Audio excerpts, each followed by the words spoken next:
it when the bass hit the place with the face melter. Love it when the bass hit the place with the face melter. Love it when the bass hit the place with the face melter. Love it when the bass hit the place with the face melter. Love it when the bass hit the place with the face melter. Love it when the bass hit the place with the face melter. Love it when the bass hit the bass hit the bass hit the bass face. It's a performance machine. With this degree of Face melter.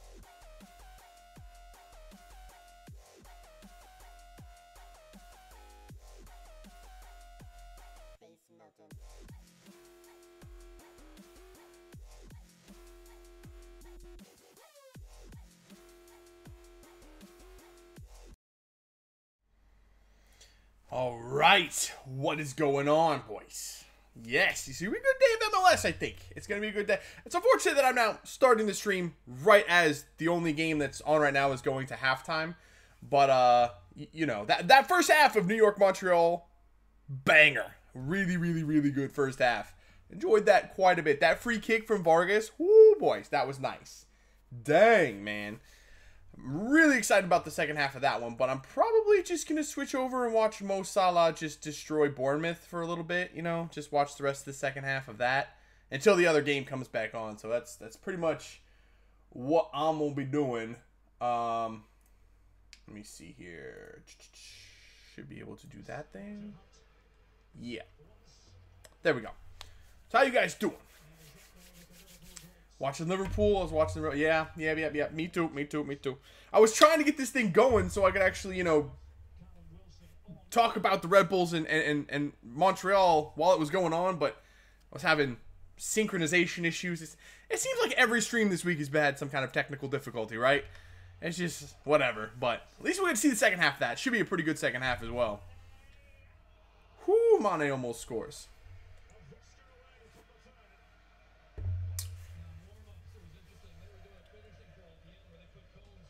Chelsea got the comeback dub? Really? I don't like Chelsea. It's not a good... No, not really. Not for my electronics going on my stream setup. No. Not so much. Not so much. Turn this down a little bit. Try not to have the feedback come through the microphone and stuff. Chelsea are annoying. Yeah, I don't like Chelsea either, Reese. I think that's a Spurs thing, man. Or it might be just a whole rest of the league thing.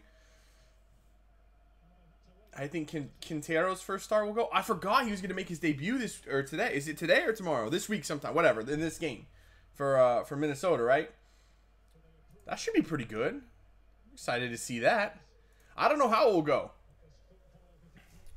But I'm telling you, if they still had Kevin Molino, Minnesota, with Molino, Quintero, and Christian Ramirez, that's a pretty decent attacking front three. I mean, that's really good. They'd be really, really deadly this year, at least in the attack. Defense, still Minnesota. But that attack would at least keep them in games. It's pretty decent. Giroud, the best super sub, got 2 goals and Chelsea win 3-2. Man. Hell with Chelsea. I don't like Chelsea. Where did Molino go? He got hurt. Like, I think it's another knee injury for him, which is like the 3rd major knee injury of his career. Nicholson and Ibarra are playing very well. Yeah.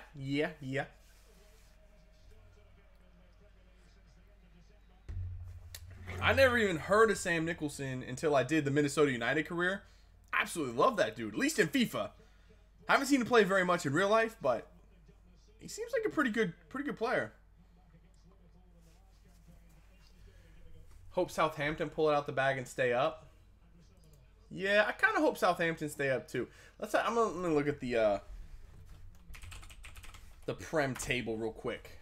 Refamiliarize myself. I know what the top 4 or 5 look like. Southampton, they're in a lot of trouble, man. They're 5 points behind 17th Swansea.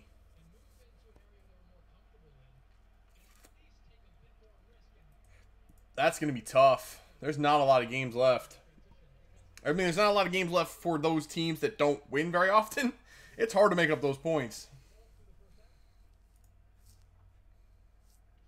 Are you excited for NYCFC versus Atlanta? Heck yeah, man.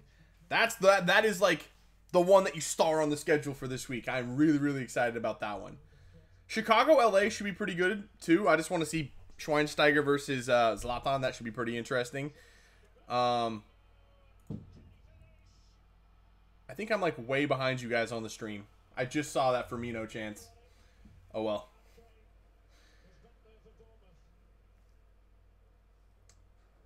They have a game or two in hand. Southampton have a game or two in hand? I don't think they do. No, not so much.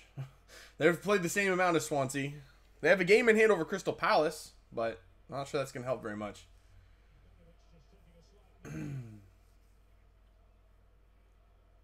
The new ESPN Plus came out. It covers everyone except the Fire. That's unfortunate. That is very unfortunate. I didn't know that.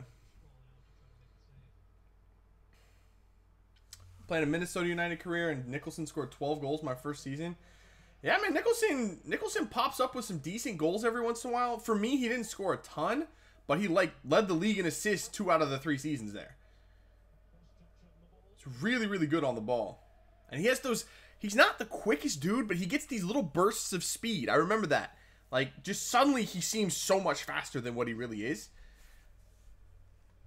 He's very, very effective. A sneaky good player.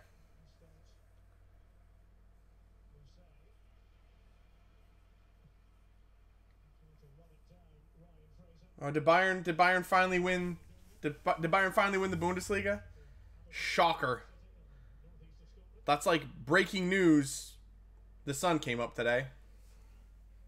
Actually, that would be breaking news in Seattle. It's been raining for like a week straight, so that would actually be more surprising than Bayern winning the Bundesliga. I'm an NYCFC fan. I'm slightly worried about tomorrow. No, I mean, NYCFC is the only undefeated team left in the league. Yeah, Atlanta's good, and I think they're in Atlanta as well. So that's gonna be that's gonna be a little tricky. But they're good though. They're good. I probably pick Atlanta in that game, but you know, one loss ain't in the biggest deal in the world, especially if it's your first loss of the season. Seattle still hasn't scored a freaking goal this year. So you think you're worried? Get on my level, bro.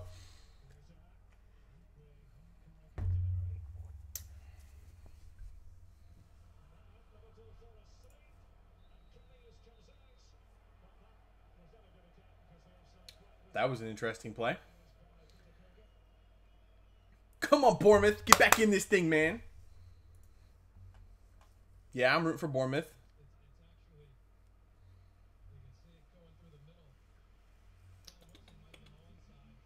Who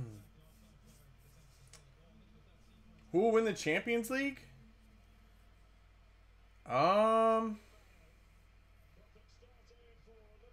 Honestly, I have no idea about the Champions League. It's kind of crazy, the Champions League this year. Like, you've got 2 teams in Liverpool and Roma. What do you expect from them? It's like, I have no idea. Like, they could beat anybody at this point. The way they're playing, why not? But at the same time, you have these 2 juggernauts in Bayern and Real Madrid that are just like the overwhelming favorites at this point. So, honestly, I probably say Real Madrid. It's the safest pick, and they're the most consistent team in Europe every single season. I mean, I think with Liverpool and Roma, especially Roma, you're really expecting them to stay hot like they are. It might not happen against a bigger team, whereas Liverpool are I think they're just flat out good, and they take a lot of teams by surprise, and they could do that to any team this year in the Champions League. None of those teams have played them, I don't think. So they could do it. I think Bayern are kind of they're kind of a sneaky pick. Because if you're going to go with one of the favorites, you're going to pick Real Madrid. But Bayern are really, really good. So, I don't know. Maybe Bayern. Liverpool, Real Madrid in the Champions League final. That would be kind of incredible. At the same time, if you're Liverpool, do you really want that? Because if that happens and Liverpool doesn't even win, but a couple of their players, say Mane or Salah or Firmino, play really, really well, you know Real Madrid is just going to come in and try to buy those players. And as much as Liverpool's been flashing that cash recently, they don't have Real Madrid money. So,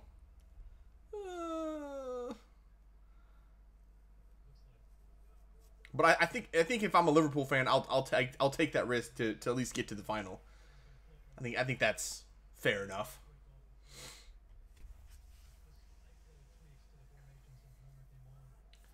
Did Galaxy prove they're the best team in LA, or was just LAFC's poor defense? Those two teams are very, very difficult to judge at this point. LAFC had a really good start to the season, going 2-0, winning in Seattle and in Salt Lake City, although beating Salt Lake at this point, turning out to not be as difficult as I thought it was going to be at the start of the season. So that win, not as impressive as it might have looked at the beginning of the year. And then they had a great first half against LA Galaxy, second half collapse, and then I don't know what they were doing against Atlanta. That was bad. So, I don't know what LAFC is. I think they're a very talented team, but they still need to work on putting it together more consistently. They have not done that yet. LA Galaxy, they're just starting to get their players back. They had a lot of injuries. Both Jonathan and Gio Dos Santos were out. I think Jonathan is back. Gio is still out. Zlatan's just coming in. I mean, they're still working on some things. So, I think if I had to pick one, I'd say LA Galaxy. I think I picked them to finish third this year in the West. So I still say LA Galaxy, but LAFC's better than what I thought they were, and I had them as a borderline playoff team. So I'm not sure. I still say Galaxy if I had to pick one, though. That was Salah's goal. What is he, man?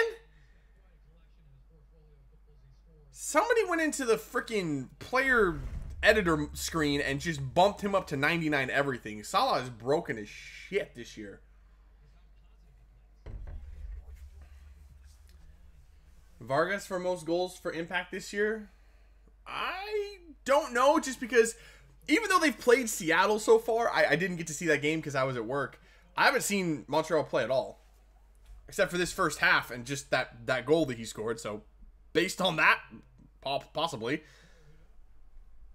But honestly, I couldn't really say.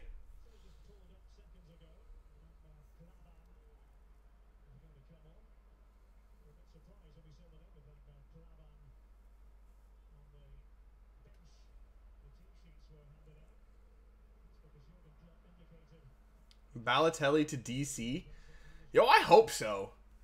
I typically don't like players like that. I don't like those players that are kind of so blatantly all about me, and Balotelli clearly is. But for some reason, I just like Mario Balotelli. I don't know why. I mean, to be honest, he's almost like the new Bentner, where he thinks he's absolutely the shit, but in reality, he's just kind of shit. But he's not, though. I think he's better than that. He is a good player, but he's definitely not as good as what he thinks he is, and on par with what he thinks the level that he thinks he is. But I like Balotelli. I don't know why. So if he does come to MLS, I mean, I hope that happens. I definitely hope that happens. I'd love to see him play live. I mean, Balotelli, I mean, he's almost hard to hate. I mean, yeah, he's very self-centered, but he's almost like a meme at this point. I mean, it's kind of funny. I don't know. I like Balotelli. He always seems to have a pretty upbeat attitude. So yeah, I like the guy. That might have been a little unfair to compare Balotelli to Bentner, huh? That might have been a little harsh. Balotelli I don't think he'd like that very much. Oh Lord, Salah's on the run again. Just do the damn thing, Salah. Oh God, that was such a good ball. Oh, Firmino's offsides. Too bad.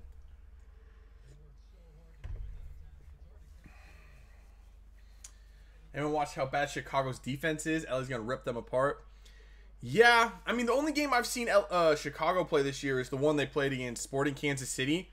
And that was, I mean, it was every single bit as good as the LA Derby. But no one's really talking about it because it was Zlatan and all that stuff. So, I mean, that game was absolutely bonkers. Absolutely just crazy. Ben Arfa to Montreal. How many attacking mids do you guys need? I mean, Ben Arfa is a quality player, obviously, but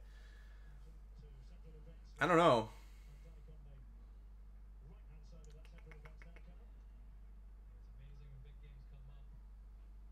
He scored against TFC, Seattle, and now Red Bulls. Vargas has? Damn. It's not bad. Who's the best young American player right now in MLS? I think Orlando has a really, really good player. I think his name's Miller. Miller. I'm not really sure how to say his name. I think he's going to be pretty decent. The one that's like killing it right now, though. I mean, Tyler Adams, yeah, obviously. I mean, you got Tyler Adams and Kellen Acosta, but they're not really the new ones. I guess I'm just trying to go too new, maybe. If I'm just a good young player, yeah, probably Tyler Adams has the most upside.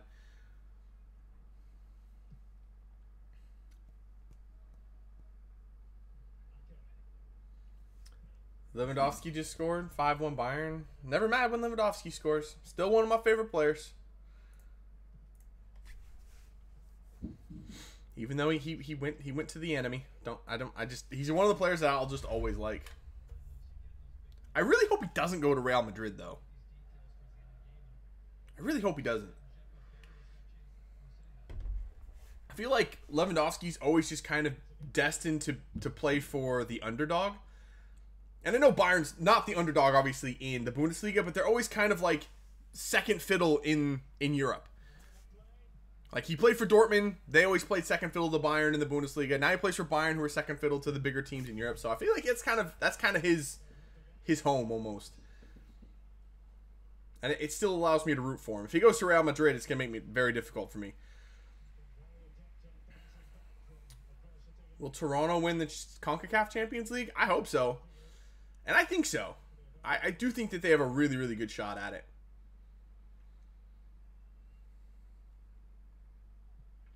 Have you seen the rumors about Ben Arfa to Minnesota? I have. If they get Ben Arfa as well, good lord. All of a sudden, Minnesota are just flashing the pocketbook. Which I like. I do like. I mean, I like the signing of Quintero. I think that's a really good MLS signing. Ben Arfa would be a next level signing. Because I know he's over 30, but I think he's still good enough. And it's not like he has a lot of wear and tear on his legs over the last year and a half. He hasn't freaking played.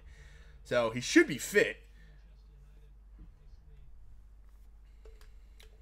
And then Minnesota, that's like the sign that Minnesota is becoming a current age MLS team rather than a USL team or an older generation MLS team. They still, like I've said that before, you still have these teams in MLS that are stuck in the past, that haven't gotten with the times of designated players and targeted allocation money and all of that stuff. They just don't use what's available to them. Whether it's because they don't really want to or understand how to do it effectively, or they're just interested in making money and they know that putting a team out there is going to get them a revenue share. I don't know what it is, but I hate those types of teams, man. That drives me absolutely crazy. And that is the main reason why promotion relegation I'd be so for that. Because those teams would no longer be just cruising. You have to compete or you get relegated and then you lose a lot of money. That's the main deterrent for those types of teams. So I think DC's starting to come out of it a little bit. I think when they went out and got Assad, I think that was a good move for them. I think that was kind of showing that they're willing to start putting a better product on the field. Now, the fact that was that them that hosted that game at like a recreational park earlier this year against Houston? You know, they should have been relegated just for that. That was so awkward. It was like they were playing in a public, well, they were playing in a public park. I mean, the teams had to change in the bathroom, for crying out loud. That was so embarrassing.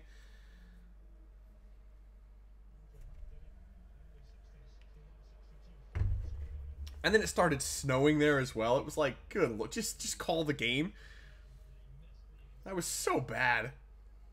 And Michael Beasley, or not Michael Beasley, sorry, I was watching basketball yesterday. DeMarcus Beasley went off on him for that as well. He was so pissed. I thought that was so funny.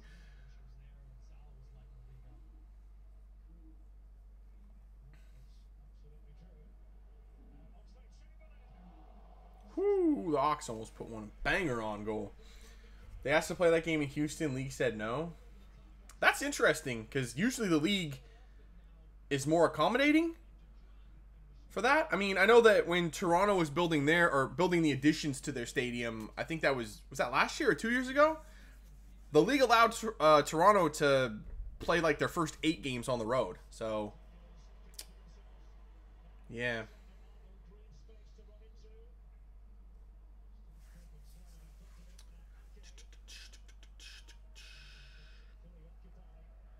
Can't wait to hear more news on Beckham Miami team. Yeah, it's gonna be interesting what he does. I just don't see him being being a team that's gonna not spend money. I think he's gonna be very much like an LAFC team, where they go out and they get a big name player like a Carlos Vela, someone that's not past their prime either, someone that's Firmino scored. Someone that still has maybe mid to late 20s with name recognition that you'd be like, wow, they got him. I think that's how that team's going to be built, and I can't wait for it. It's going to be really good.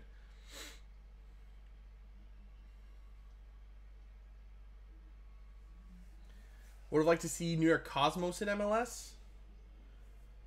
Yeah, that'd be cool.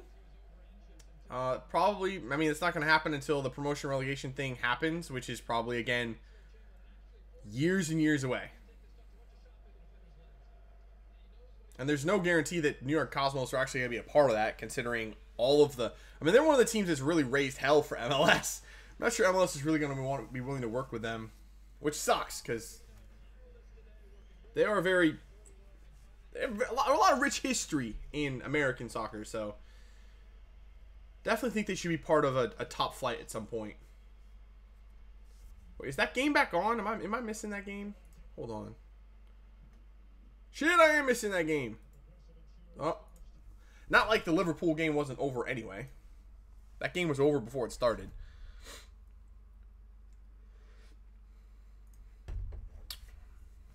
Back to Montreal and New York. Here we go. MLS time, baby. Impact are doubling the cost for LA Galaxy. What? Would Rashford work in MLS? Good God.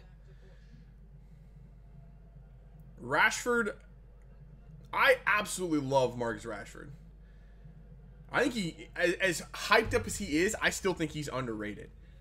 Every time I watch him play, he looks like a special player.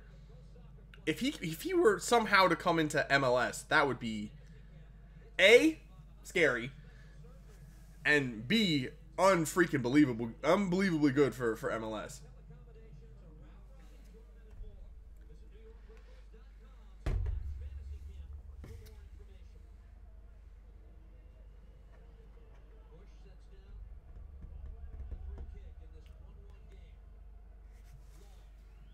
What are you watching the Impact game on? On MLS Live.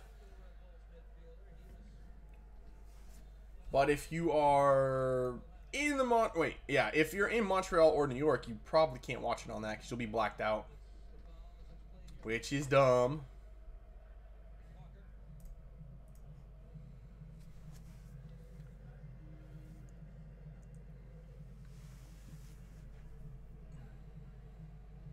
That's another thing that I've said before, that I really hope the MLS at some point gets the same kind of broadcasting deal that, like, not money-wise, obviously, but the same type of thing that the Prem has, where you can just watch every single game on NBCSN in high definition, no blackouts.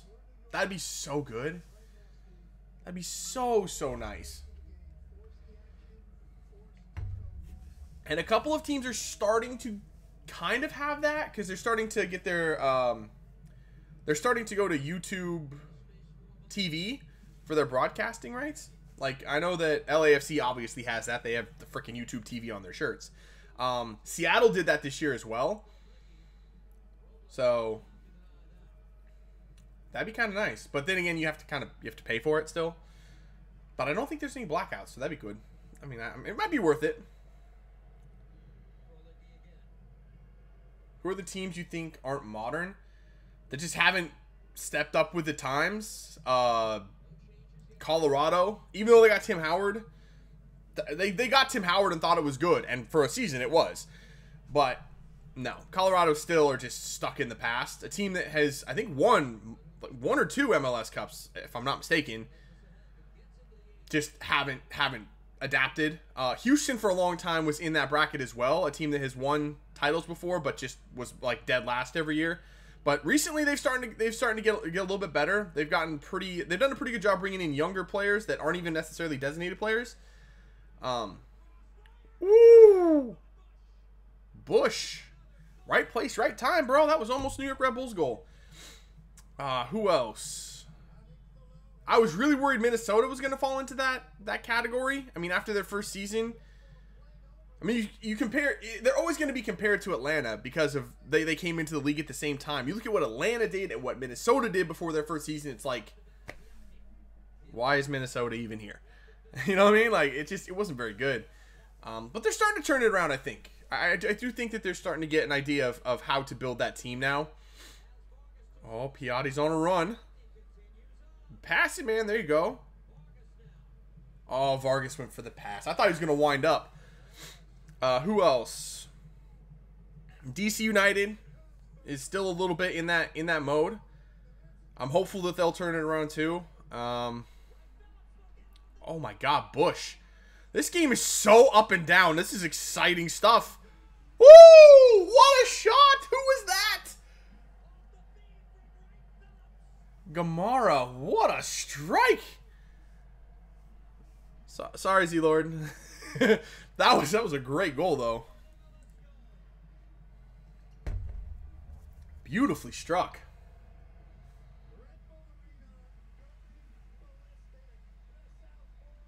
San Jose? I don't know what San Jose is doing, to be honest. They've like completely revamped their entire front office and their structuring of their office as well.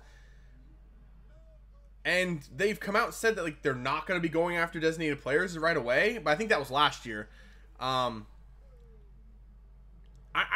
do think that they're starting to turn the corner a little bit, but yeah, I think probably San Jose still falls into that category. Do you have MLS Live? Apparently I do. I don't remember ever getting it again, but I can watch all the games. So, yeah, apparently I do have MLS Live.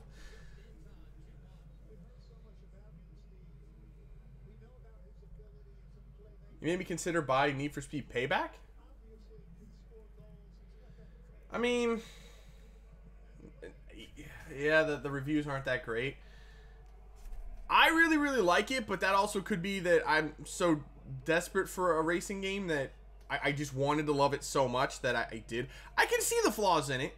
The story is really not that deep, and it's very, very short. The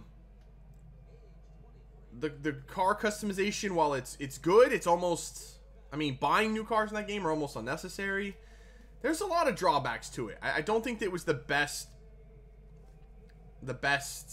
product put out there by EA this time, but it's still, I really like the game. I mean, I'm playing through it for the second time, which reminds me I haven't actually done that in a while. I should probably get back on that playthrough. I just realized I haven't done that in like a week, so yeah, I'm definitely gonna get back on that. But yeah, I like it. I mean, the game overall is fun. It's just not very, I guess, very immersive or very, very long. So yeah, it's a little bit disappointing, but at the same time, it's still a fun game. So if you have to pay $60 for it, probably I wouldn't. I paid $70 because I got the deluxe version. I'd probably wait for it to come down in price a little bit.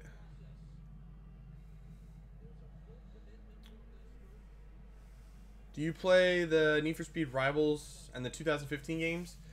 I didn't play Need for Speed Rivals. I played the shit out of the Need for Speed 2015 though. And I still say Need for Speed 2015 is better. It's better than Payback. I don't know why so many people, like the main thing I guess people had a problem with Need for Speed 2015 was that it was all at night. My response to that is, yeah, it's It's basically the heir to Need for Speed Underground series. That was all at night as well. Underground racing is at night. That's what it is. I don't know why people were so stunned and upset by that. It's like, what did you expect? I don't know. I'm not a huge fan of the almost always in the day of Payback, to be honest. But yeah, I like the progression was better for Need for Speed 2015. The diversity of races. The map is bigger. The map in Need for Speed Payback, people say it's so big. It's really not. It's so small, in my opinion, and there's just not any races in it. It's kind of, it's like that. That's another disappointing feature of it. It almost feels like it's like half a game. And if you complete the story, which hopefully you'll see me do at some point if you're watching the playthrough on my channel, it feels like half a story almost.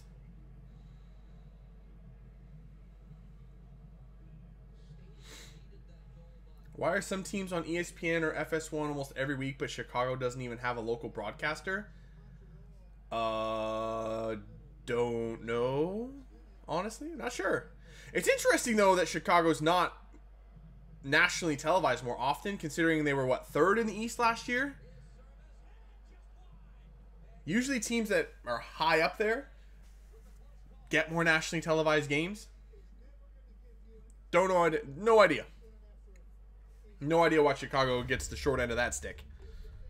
Man, is that Royer again? Bro, he hit the crossbar. He's flashing open headers wide. He's having a... Yeah, this is Royer, man. He's having a rough day.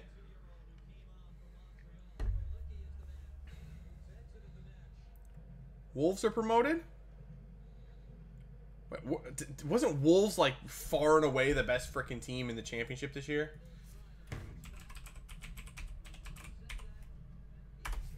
They were, right? Shit, yeah. 9 points clear of Cardiff. They only lost 6 games all year. That's mad. 28 wins. Plus 40 goal difference. Yo, that team... I don't know what their situation looks like as far as their roster goes. Like, players that are on loan there. Or if they own the rights to all their players. But that team is good. And it's young, and it's only going to get better. Like, they could be, I mean, I do not think that they're going to get relegated next season. Not by any means. If that team stays together, and they add a couple of pieces, getting that Premier League money, woo, Wolves are going to be a good team. Maybe not like, you know, a top 10 team, but they're going to give a lot of other teams problems. I think that's a place where I don't think the big teams are going to want to go play. They just seem like a team that's going to be very difficult. Play Pez? I don't have Pez, man. Why haven't you given Forza Horizon a chance? I know that Forza Horizon 4 is going to be coming out this year, so I'm almost definitely going to be getting that. So I probably will be giving Forza Horizon a chance. It just kind of depends on when it comes out, because if it comes out around the same time as The Crew 2, I'm going to be playing The Crew 2 100%. But I've watched a lot of Forza Horizon 3 gameplay, and it looks beautiful.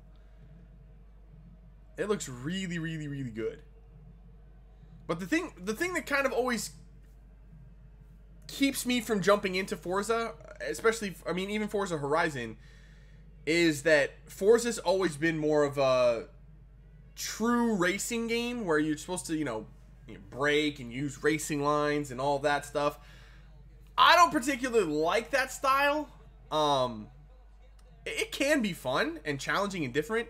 I've always been a Need for Speed guy, though. I just like drifting around and being a complete dumbass and driving way too fast and skidding into corners and stuff like that. That's not what Forza's about. So that's kind of why I've always been hesitant on getting into Forza. Is this about Wolves? I'm a Wolves fan. Could be. We're just talking a little bit about Wolves. It's one of the best the championship has ever seen. Yeah. Yep.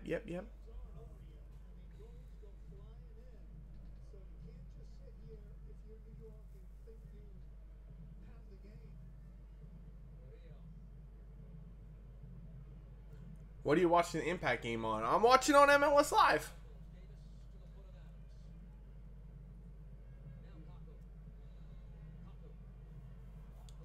Forza Horizon series is about arcade racing. In a sense.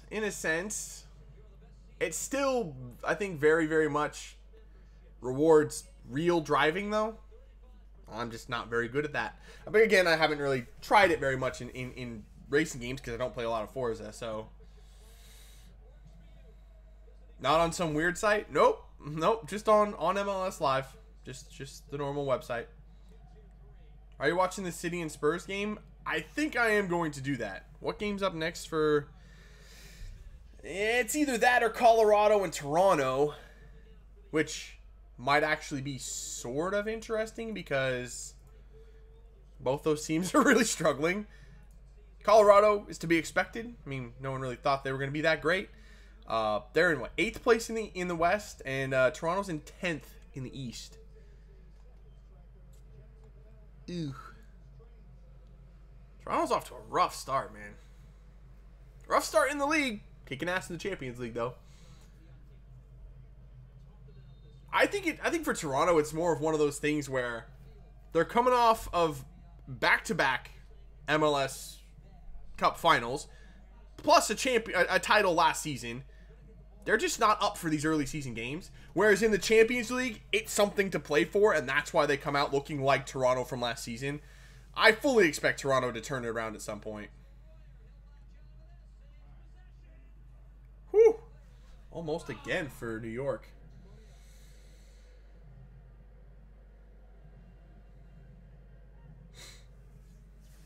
Still annoyed at the kickoff time. Yo, I'm loving the kickoff time. So many of Spurs games this year. Oh, God, Royer. Did BWP just try to... Oh, it's offsides. You just saw BWP Rabona, right? What the...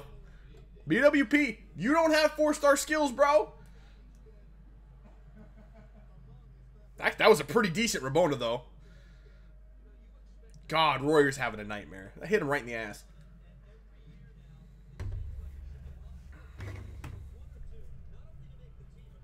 I've got to play squad battles while watching it. Ooh. I always have something on while I play squad battles, though. Usually it's a YouTube video.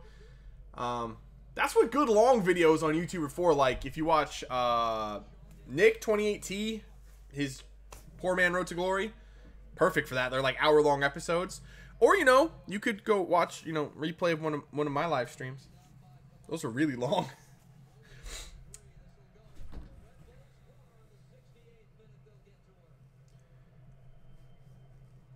I only played Need for Speed games, and I was hesitant to play Forza Horizon 3 like you, but gave it a shot, and I'm a big fan. I guess I do think it looks good, but I'm probably just gonna wait for Forza Horizon 4, unless there's some super sale on Forza Horizon 3, which there typically is not for Forza games, unless they're like 12 years old. Like I have Forza. What do I have? I have a Forza game, but it's like Forza Motorsport 3 or 4.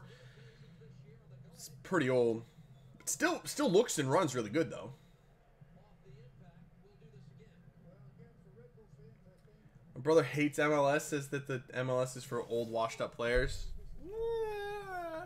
There are some players that come over that I'm not particularly happy about because I do think that they're a little bit past their prime.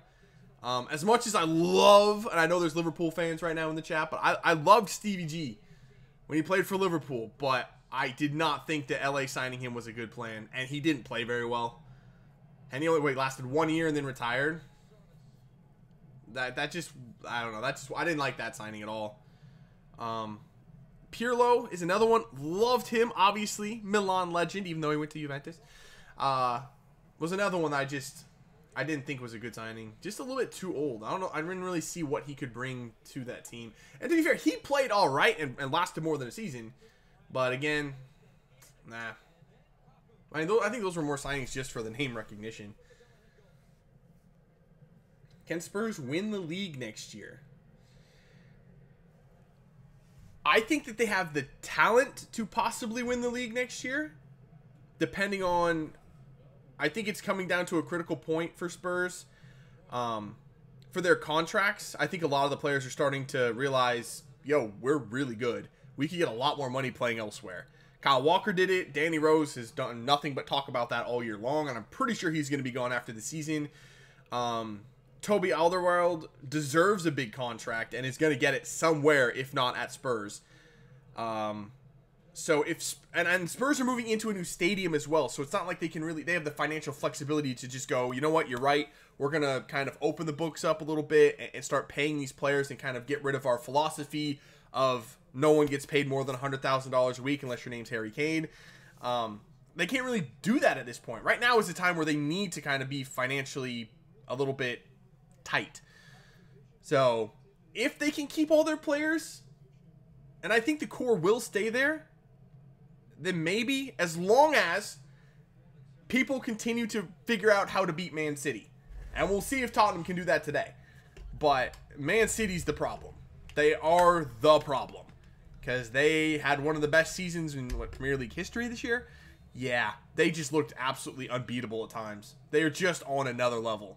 So, my answer is yes, but it's not going to be easy. They kind of missed their window last season for winning the league or last season and the season before when Leicester and Chelsea won it. Those were the 2 years that Tottenham could have gotten it done, and they finished third in the year that Leicester won it, and then second. So now that Man City is kind of what everyone expected that they were going to be under Pep Guardiola, yeah, it's a bad situation for everybody involved. Everyone that's not wearing the light blue of Man City, yeah, it's not going to be fun for a couple years, I think.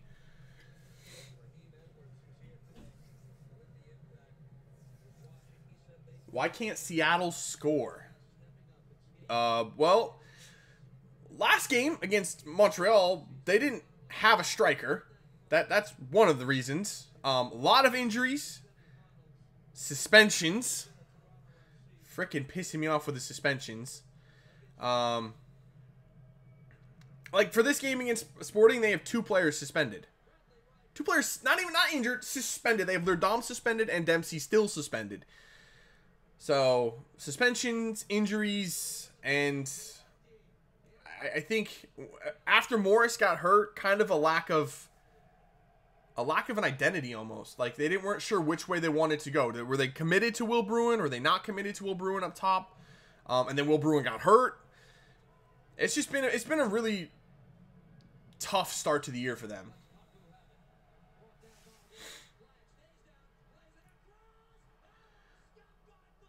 Bush is standing on his head to keep Montreal in this game. Red Bulls are relentlessly counterattacking right now. Royer finally did something right. The pass wasn't quite there. He put it a little bit too far out in front. If you could have just laid it across, that's a tap-in.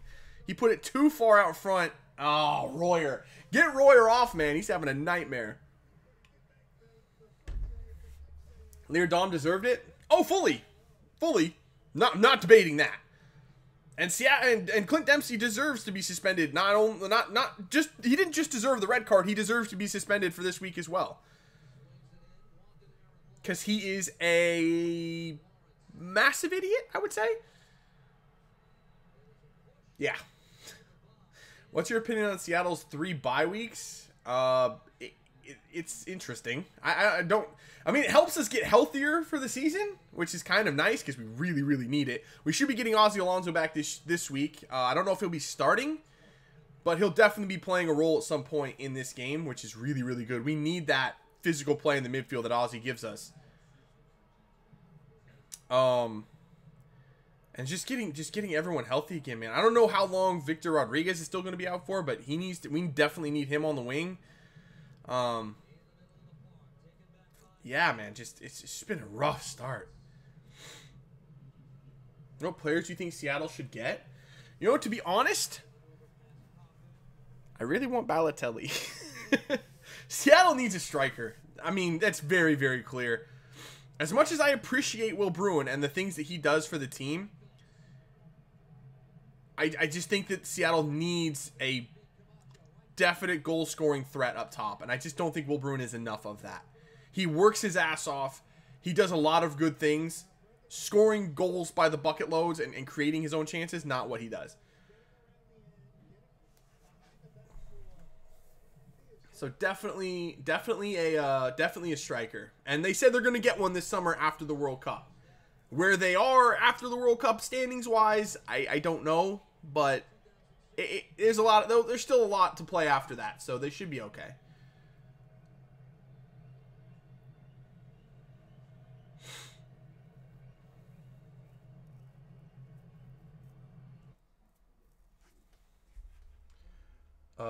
My stream crashed? Hello? Why? MLS Live does that a lot. Stream just poops out. I'm not still streaming the other games, am I? No, I'm not. Okay.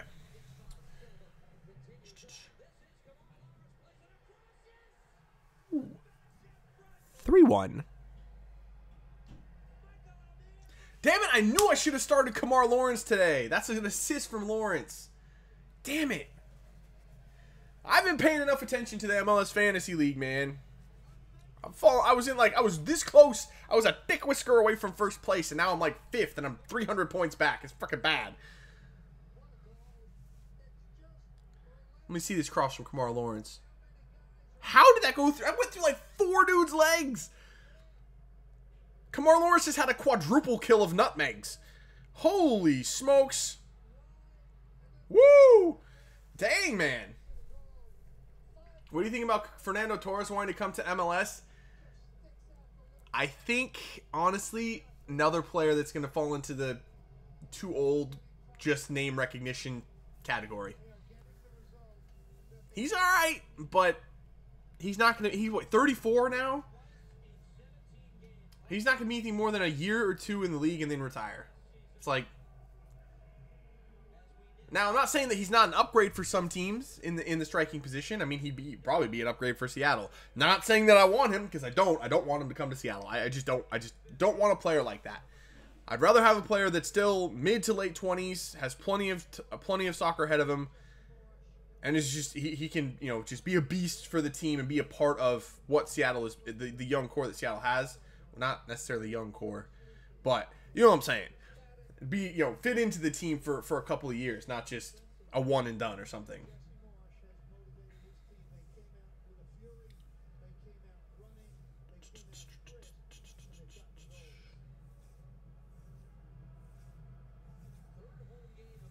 Any of my messages appearing?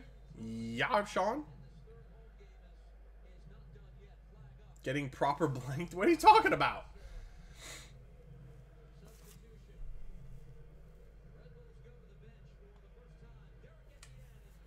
Let's play Fortnite after stream?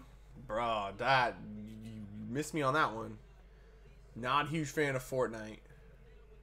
Shit, I almost started Bradley Wright Phillips in his fantasy as well, and I decided not to.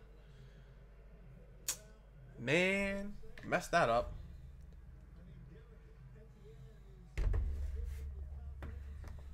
I might be doing another stream later today with Far Cry 5, but I might be playing co-op with my brother. I'll see what he's doing. We shall see.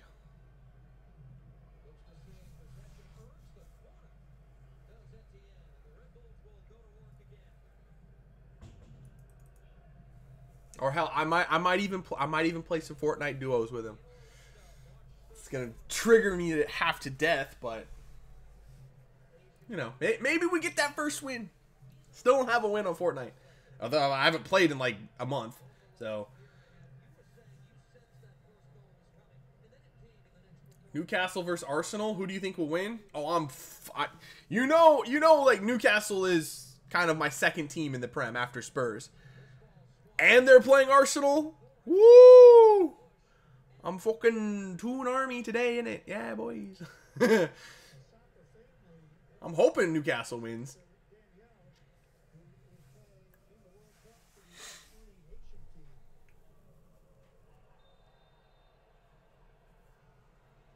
Dude, Reese, you're playing... You're watching the stream, or listening to the stream, playing squad battles, and doing uni assignments... Man is the king of multitasking.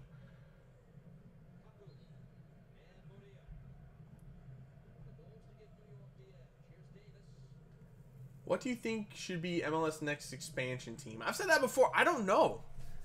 I'm not really sure who should be what should be the next expansion team. Good Lord. New York Red Bulls are just twisting the screws on Montreal right now. This is getting bad. There's 10 minutes left. This game probably still has another goal in it. Etienne just ran through 3 people. At this point, Montreal just needs to conserve goal difference. They just can't give up another goal. They've already lost. They just need to not give up more goals. Well, watching Spurs play squad battles and watching... Oh, yeah. Is Spurs... Son of a bitch! Yo, Spurs have been on for fucking 30 minutes! Totally forgot about that. Give me that fucking Spurs game. Yeah, that New York Red Bulls game is over. Yep. Time for some Spurs. Is it still... What's the score right now of the Spurs game? Colorado. Oh, Chicago. Ooh. Chicago Galaxy game's on at 12:30. Don't know what I'll be doing. We'll see how the Spurs game goes. It just started? Okay. Okay. Okay.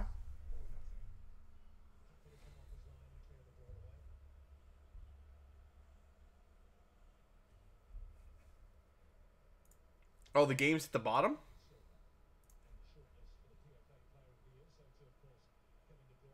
That one?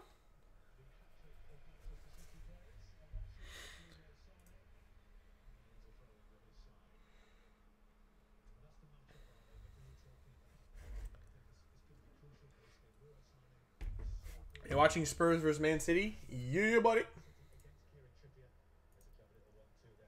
What? How did that?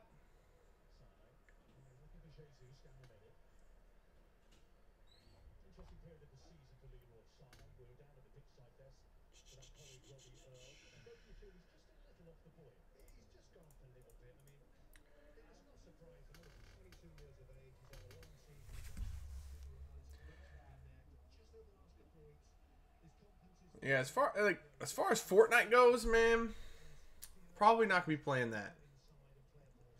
I was thinking at some point maybe I'll run duos with some subs if they want to play, but until that happens, yeah, probably not gonna be looking to add anyone or play that game. I just don't like it.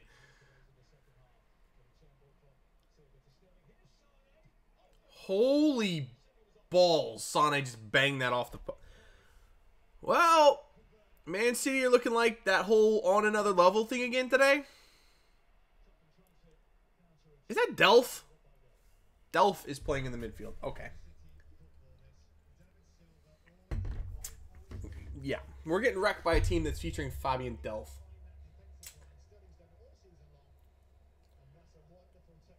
Who are the best 5 teams in MLS right now? Right now, best 5 teams in MLS: NYCFC, Atlanta,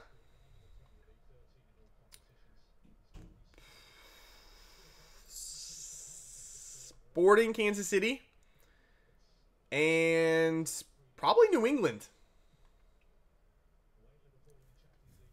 I think I gotta throw New England in there. Yeah, New England. Actually, I said that NYCFC was the only team left undefeated. I was wrong. Dallas actually hasn't lost yet. They've only won 1 game, but and they've drawn 3, but they haven't lost. It's just mildly impressive. I think the only game that they've won was against Seattle. Actually, it was against Seattle, which that's when Clint Dempsey decided to punch someone in the nuts. So they might not be as good as, you know, having an undefeated record, but they are undefeated, so. Delph is playing left back. Talk about just a bizarre career move. Like, how did Fabian Delph end up at Manchester City? I still never understood that. Talk about a dude that was way too hyped up on himself. He thought he was going to come into Man City and play? Like, where? Where are you playing, bro? You ain't playing nowhere. You are not good enough to play there.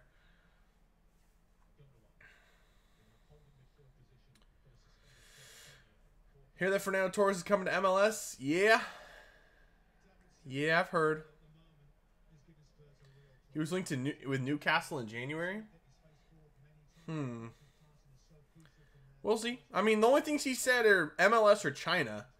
If a Prem team comes in for him, we'll see what happens.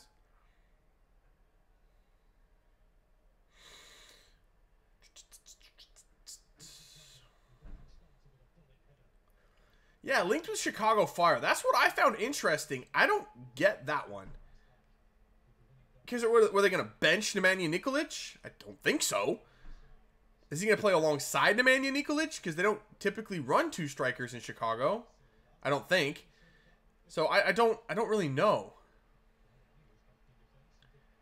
Does anyone else notice that Man City plays FIFA? They play FIFA style attacking. They pass it around, get it out on the wings, get around the defender, all the way to the touchline, and then sweat it across. That is, or pull it back, not sweat it, pull it back. That's how they score so many goals. It's ridiculous. Seattle would have been a better fit. Yeah, like I said, though, I don't want him. I don't want Fernando Torres. Obviously, he would be an upgrade at striker for us. Yes, maybe for right now. But I'd rather have a player that's going to be there for maybe 4 or 5 years. Someone like a Nico Ladero. So, as good as Torres might be right now, I'd rather have someone that's going to be there for longer.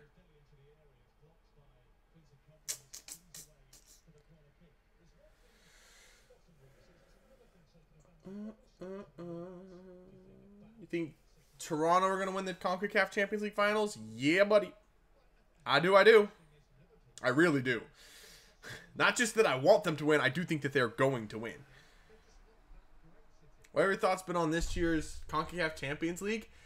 I think it's been a fairly impressive performance by MLS. It's been pretty decent. I mean, 2 teams in the semifinals for MLS was really good. Could have been 3 if, Seattle hadn't. It's just not a good situation for Seattle. In that second leg against Chivas, they just didn't have a chance, man. They put out, first of all, Seattle played a B team, a very, very rotated team against Chivas. And when you put a rotated team out there for an MLS team, that's pretty much starting a youth team. Because you don't have depth in MLS. Not a lot of it. So they started with not a lot of their normal players on the field. Then they lost arguably the 2 most important players in that game for Seattle. They lost Will Bruin in the 5th minute to a concussion. He was the only way that Seattle's going to get the ball out of the back and, try to get out on a counterattack. His hold-up play is excellent. He chases balls down. He's very, very active. He was very important for us in that game. Lost him in the 5th minute. After that, no offense. And then we lost Chad Marshall, who is basically the quarterback of the defense. He gets everyone in the right spots. He makes a ton of plays. He was maybe our second most important player in that game, especially with the onslaught that Chivas put on us. And we lost him as well. So after that, there's no way. There was just no way.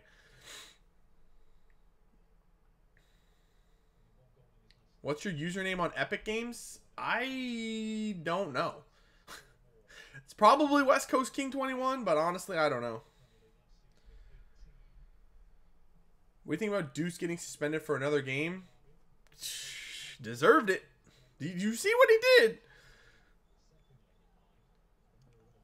Absolutely. I have no problem with it, to be honest. It sucks for the Sounders, but that's Dempsey's fault. That's the position that Dempsey put himself and the team in. So it sucks, but that's what it is.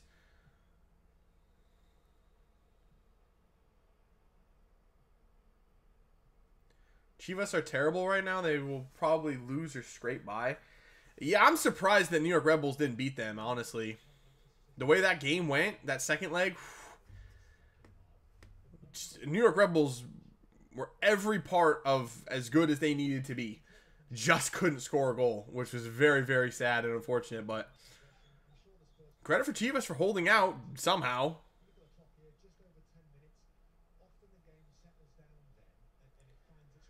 So that's the thing about you guys, like, Ultimate Team right now, I haven't played in so long, and I'm so far behind in all of the special cards and stuff. I feel like I'm like so far behind, I'm just going to wait until FIFA 19 and start over. I don't even know how to get back into it. It's almost like if you don't play it consistently, you just fall behind. And it's like impossible to catch back up unless you commit a lot of time to it.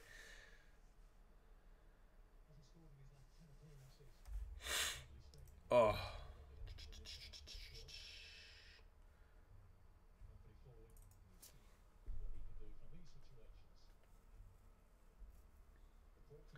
Currently on Elite 2 for squad battles? Damn!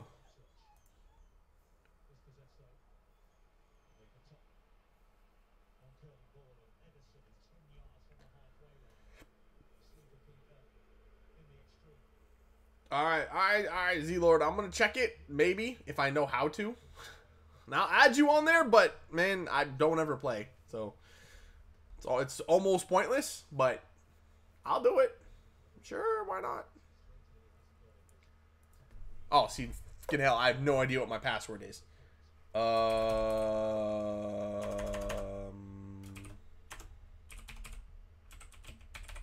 it that?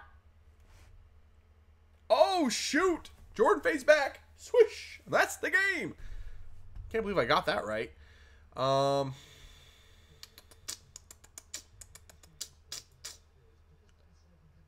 don't know where that stuff is.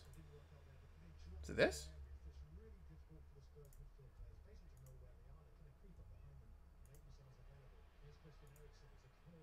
Yeah, I don't see nothing on there, man. Sorry. What's this? I don't know how to do this shit. Okay, go back to the game.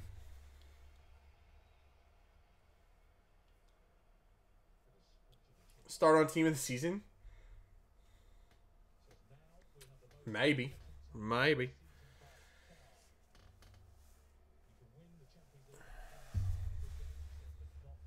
Zlatan is starting versus Chicago. Ooh.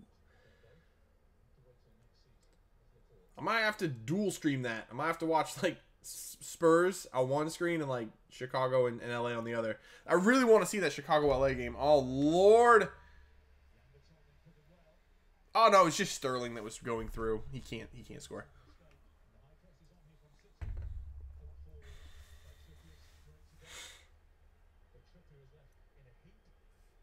How do you feel about Zlatan at LA Galaxy? I honestly, I didn't think that LA were really going to go after him. I mean, there have been a million rumors for, like, what, 2 years about Zlatan to MLS and more specifically to LA Galaxy. And with the moves that LA made in the preseason, where they went and got Ola Kamara, who's a proven MLS goal scorer, and the way they're rebuilding that team with Perry Kitchen and Sebastian Lletget coming back, didn't think that Zlatan was a move that they were really interested in making. But, yeah, it worked out well. At least in the LAFC game, worked out very, very well. So, you know.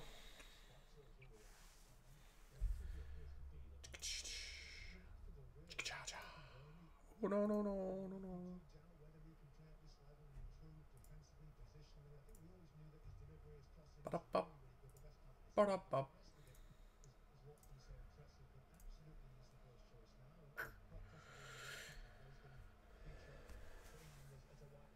Can Belgium win the World Cup? No.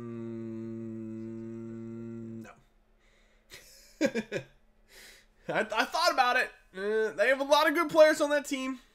But depth is still not their strong suit. So if they pick up any injuries, they're dicked. I mean, to be say they don't have any depth. They do have a little bit of depth, and the players that they could bring in for, you know, say if Lukaku goes out, they have a couple of options there, but they're not as good as Lukaku. They're not as good as Eden Hazard. So, no.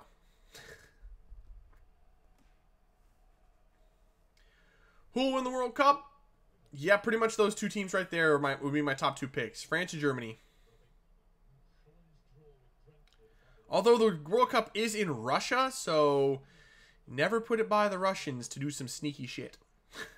I'm saying if Russia gets out of their own group, I'm going to have suspicions, okay?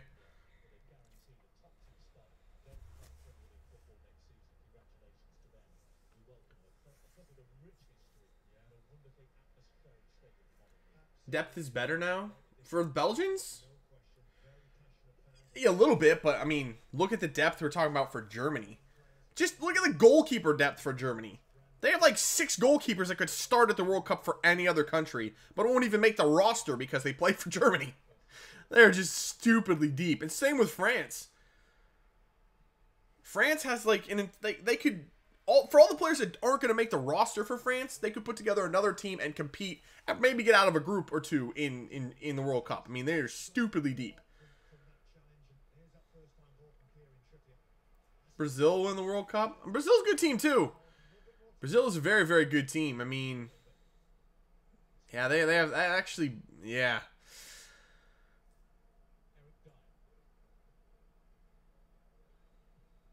Yeah, Brazil would probably round out my top 3 for picks. It'd be Germany, France, and Brazil, probably in that order.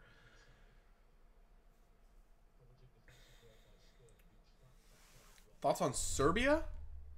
What's going on with Serbia? Just their team in general? Because I don't know much about that team at all.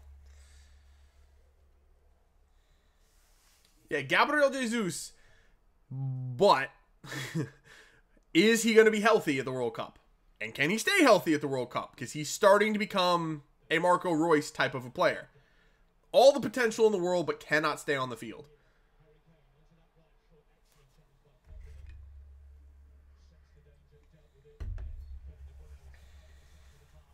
Considering only one South American team has won the World Cup in Europe, I'd be surprised. Yeah, that kind of going against them. Is PSG going to be Spurs' new feeding ground? I don't know. Are they getting someone else from PSG?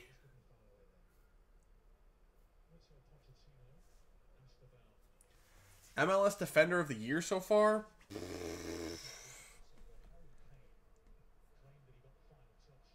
I don't know. Not sure. I know that, what's his name? The dude from NYCFC? Shit, I don't remember his name, though. The center back. Shit. I don't remember his name. Hold on. Callens. Callens has been very, very good. Shit, both center backs from Columbus has been pretty decent. I don't know. That's a tough one because I haven't seen a lot of teams play yet. So Petrasso, isn't Petrasso hurt? Long from New York Red Bulls, former Sounder. I swear when Long was at Seattle, though, he was never a center back. I thought he was like a winger or something. But looking at him, I don't know how I could think that because he's friggin' huge. Opara's always a good one. Oh, yeah, Aurier in the summer. I forgot about Aurier. And then Lucas. Yo, I'll take some Rabiot. I mean, we have a million freaking midfielders. But, yeah, Rabiot would be nice.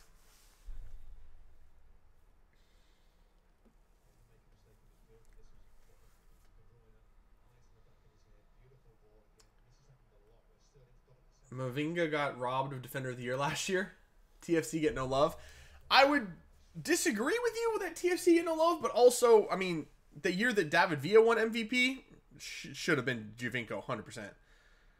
That was the fact that Giovinco wasn't even in the top 3, like a finalist for the award, was an absolute travesty. So I'll back you on that statement. TFC, at least they don't get enough love. I'll say that. How do you feel about Brad Evans to Sporting Kansas City? I hate to see him go, but at the same time, he's played like 4 times in the last 2 years. So he wasn't ever playing for us. I love the guy. I still love the guy. But, you know, it is what it is.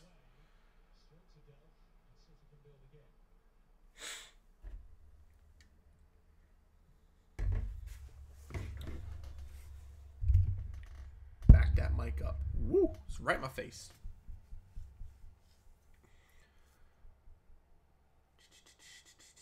Tonto FC. Tonto FC.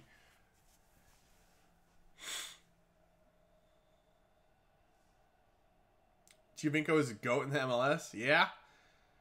Yeah, buddy. Where do you watch MLS? Like, how am I watching MLS? On MLS Live? Unless it's a nationally televised game, then it's blacked out. Or it's the Sounders, because then it's blacked out.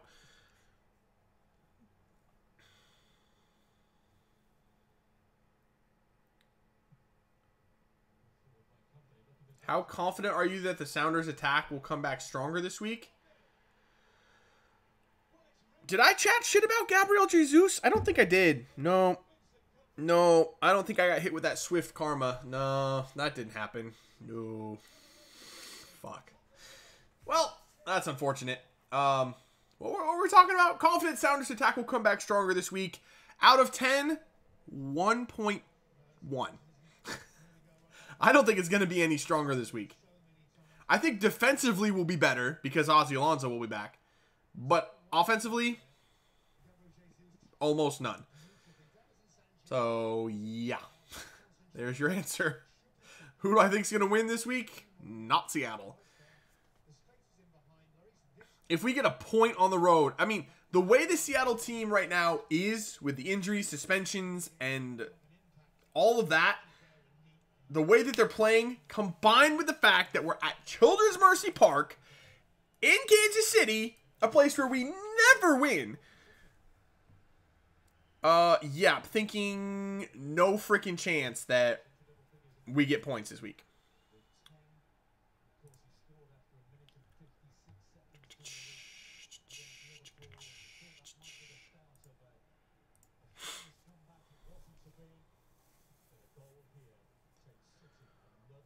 Gio got dicked in Ultimate Team. Oh, I used Giovinco, just his base card. It was a freaking monster.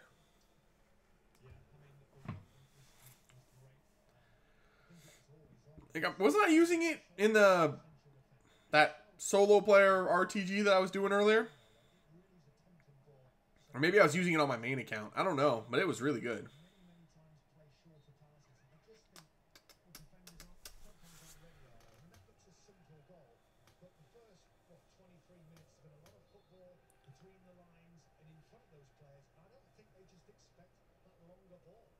I want to see another Canadian team in MLS. I was thinking about that though. I think that might not be too bad. You know, another Canadian team.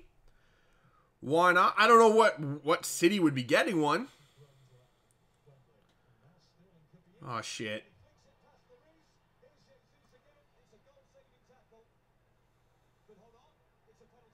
It's a penalty.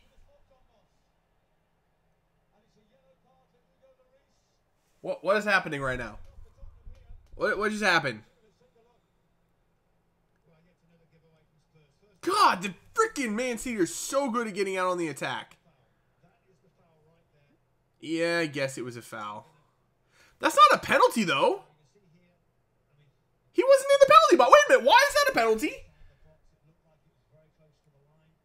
He was outside of the box. Why didn't Gabriel Jesus just shoot the ball first time? He would have scored again. But that wasn't a pen.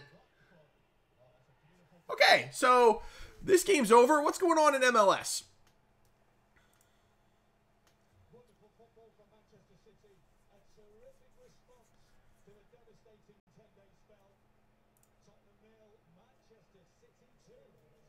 You're not even 30 minutes into this fuckery, and I hate Man City so much.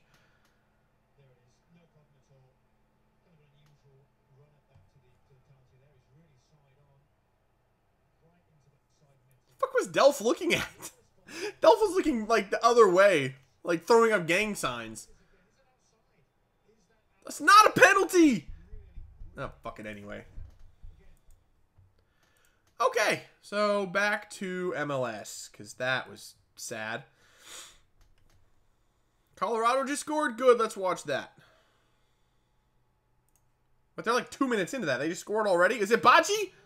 They did score. They are 2 minutes in. Was it Baji? Please be Baji. Don't have him on my fantasy team this week. Please tell me I do.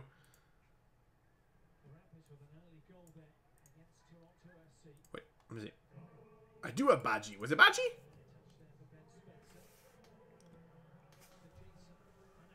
Oh, I gotta refresh. Which one is it? Ah, this one. There we go. Get that one going. Perfect. All right. He was in the box. It wasn't in the box. The foot that Lloris took out was outside of the box.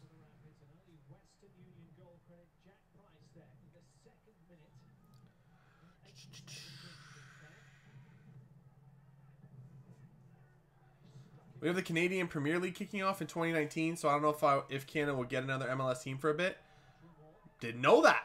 That's interesting.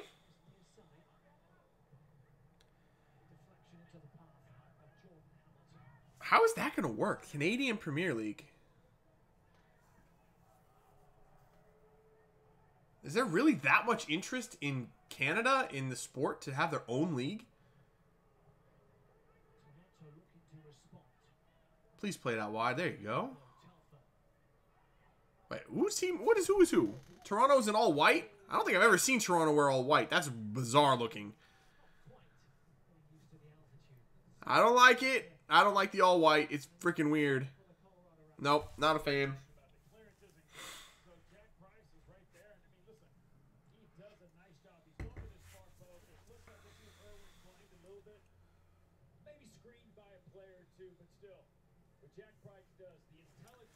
You see our lineup? We're giving the rest of MLS a head start until after the CCL is over. Yeah, that's what happens.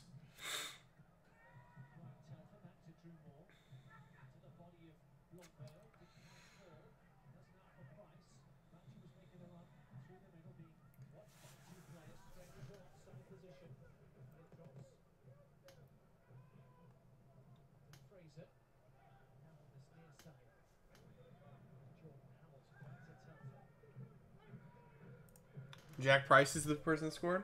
That was a good goal. I just saw the replay of it. Read my posts. Sean, I'm reading your posts. I might not be responding to them, but I'm pretty much reading everything. Are you watching this through ESPN Plus? No, it's just on MLS Live. Bring the mic back. I need like a big comfy chair to lounge back in while I watch this. Instead of my desk chair.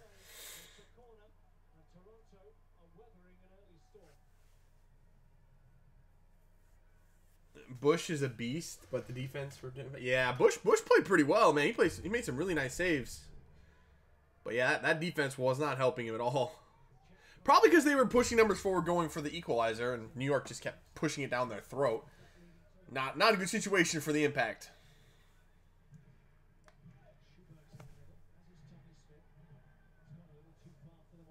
Sick corner, bro. There's nobody over there.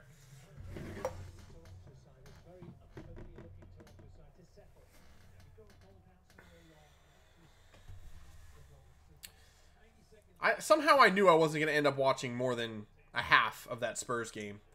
That pretty much went exactly how I expected it to.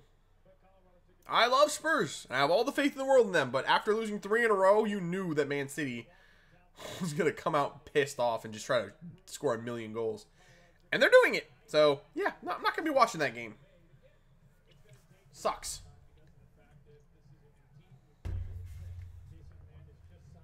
Rooney 90 is epic.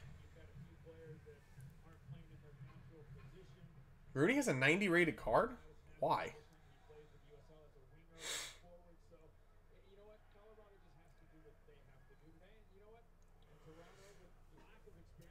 Does Rooney actually have a 90 rated card? On what fucking planet is he 90 rated? Holy goosebumps. Oh, it's a foot birthdays. Makes sense.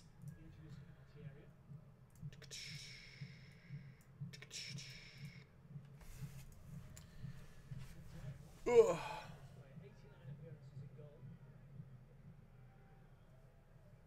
Well, that's true. They did. Yeah, Man City did lose up 2-0 against Man United. True. True. That was at the Etihad as well. Ooh, that was a good turn. Who was that? Ooh. That was a nice play. Oh, Lord, that ball is skied into the frickin' seats. Where the hell are you crossing that ball into?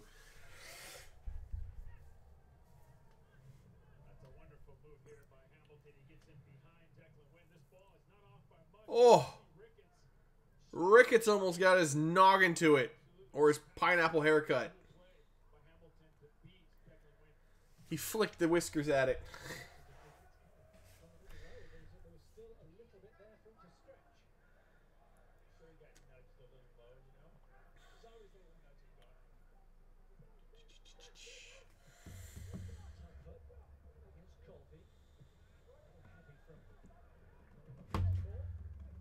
Balotelli to DC. Yeah, we were talking about that earlier. I'm huge. I'm very much in favor of it. Whether it's to DC or anywhere else in MLS, I'd be a huge fan of Balotelli to MLS. Definitely, definitely, definitely. I thought MLS Live was shutting down when ESPN Plus launched. Was that not what was going to happen? I don't know. That's not what did happen. I know that because, yeah, I'm watching it on MLS Live.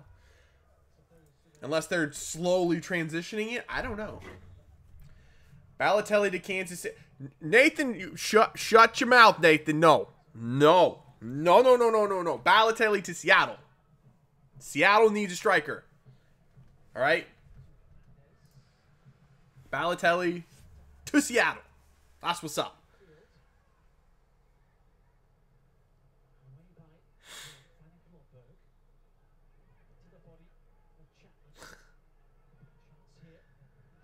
Oh, jeez.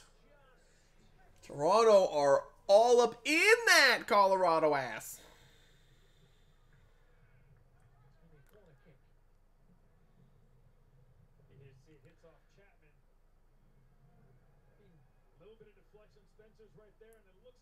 Yeah, what the hell is this lineup from Toronto? What is happening right now? Let me have a look at this lineup. This is very suspicious behavior. What the freaking hell is going on? Hamilton, Spencer, and Ricketts. Chapman, Frazier, and that dude from France, or from Spain that I'm not even going to try to say his name. Telfair, Moore, Hernandez, Hassler, and Irwin. Bradley's on the bench. Toronto doesn't even have a full bench today. They only have 6 players on the bench. They are really rotating right now, aren't they? Fair enough, though. Fair enough. You can lose game when you're as good as Toronto is. You can afford to sacrifice some points early on in the season if you're going to go for the Champions League. I don't really have a problem with that. All it's really going to do is pad Colorado's stats for the season. They're shit. Why can't we play Toronto right now? We probably still couldn't beat them, to be honest. Like, our lineup would probably, even if Toronto put this lineup on the field, our lineup would still probably look worse.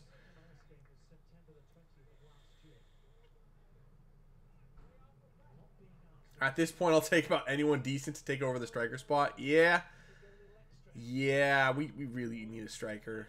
It's bad. It's bad.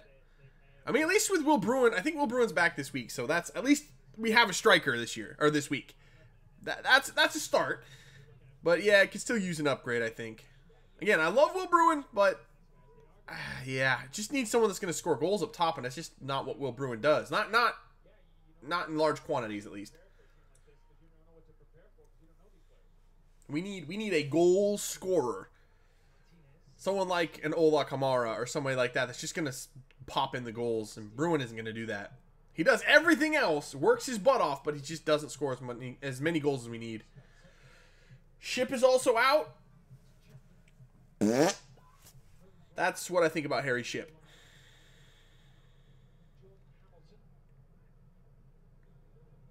Ship, honestly, has been one of the most disappointing signings in recent history for Seattle.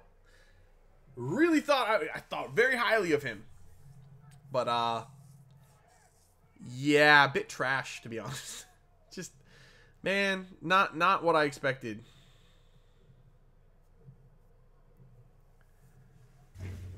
Rooney was one of the best players a few years ago. Yeah.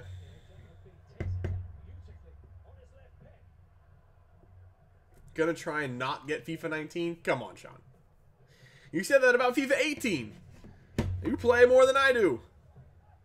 Well, you definitely play Ultimate Team more than I do.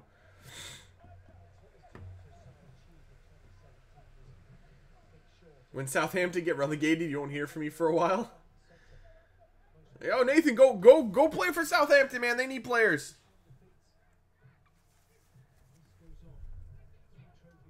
They do not look good this year. Actually, if you're a striker, you could come to Seattle. Just saying.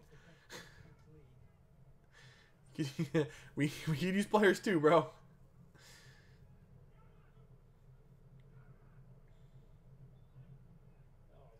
Newcastle need a full 11, pretty much. I mean, Newcastle, where are they at right now? They're decent, aren't they? They've won a few games in a row, right? They're moving up the table. They're 10th. I mean, I mean, as a Premier League team, they're all right. And now if you're talking about like trying to win stuff, yeah, they could use some upgrades. They definitely need. I think they need help up top for sure. I mean, they've only scored 33 goals this year, which is one of the worst in the league.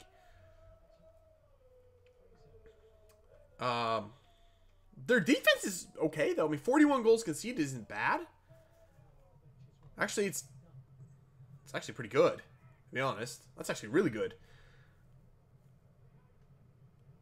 Yeah, so they definitely need more attacking help.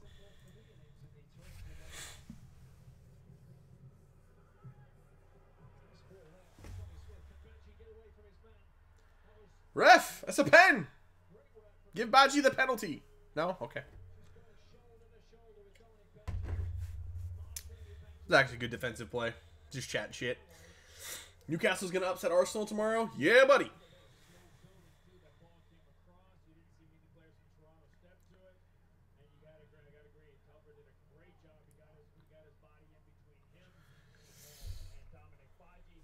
I just lost on pens in squad battles. That's just the worst. That's so frustrating.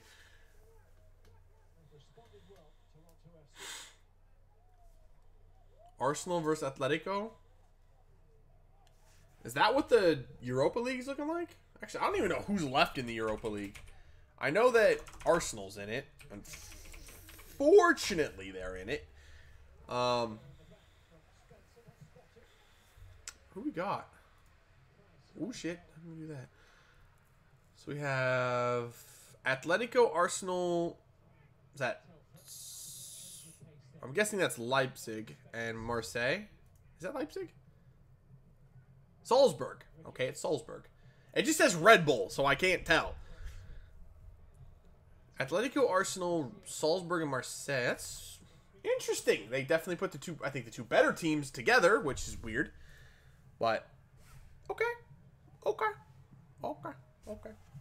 You know, Marseille's going to win the Europa League. Woohoo! Come on, Marseille! Ooh, that was a great first touch from Bocci. It was a good play, though. Good defensive play from Telfer. Good play. Good play. Probably saved a goal with the form that Bocci's in. Not half bad. Ugh.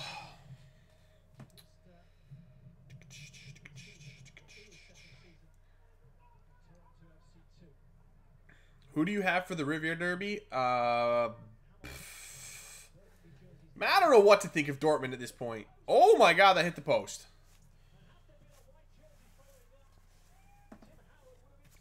I don't know. Yeah, I don't know what to think of Dortmund, man.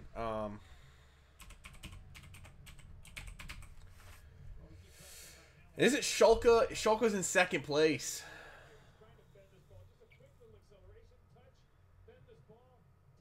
I'm going to take Dortmund. You know what? Screw it. I'm going to take Dortmund. Did anyone see that banger that Pulisic scored? Not at all lucky. Totally meant that goal as well. Woo. Liverpool to beat Roma? Maybe? Probably. Yeah, probably. I'll take Liverpool in that.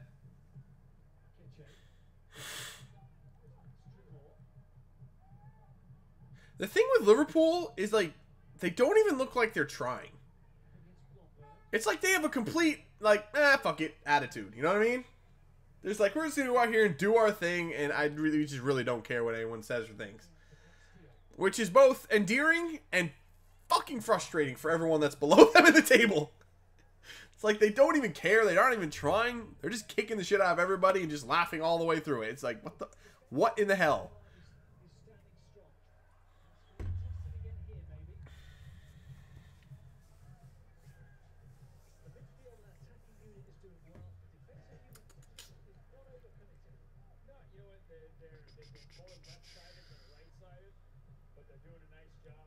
Please be onside. He was onside, but he let the ball run forever, then kicked it out for a throw. That was impressive. Sick shot, McBean. Is that his name? McBean? Yeah, McBean. What are you doing, bro?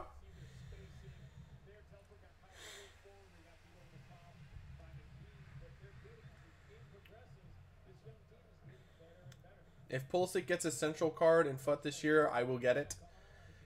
Yeah, unless it comes out as a special card that you have to win for the fucking play-in tournament for FUT champs.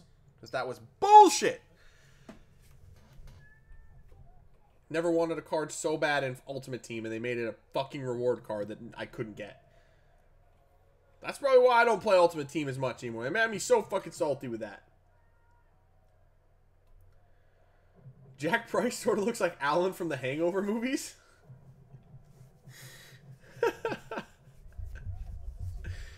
Jesus.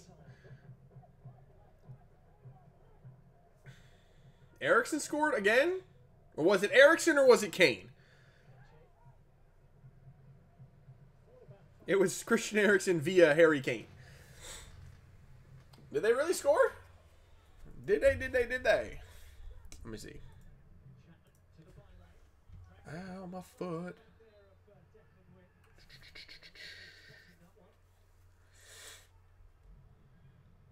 Let's have a look, see? I got a freaking ad.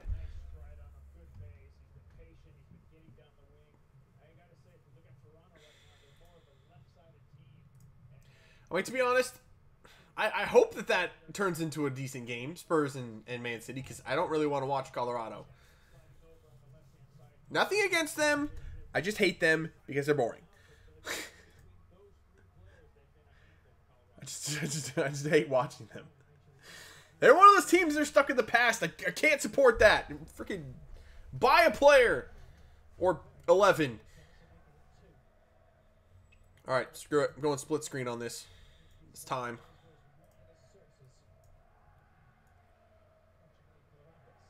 Padow! Here we go. Got the split screen working. What does this do? Woo! I don't want to share the video. Oh, I hit the wrong button. Stop. Go back. Go. Stop. There we go. All right. Split screening it up.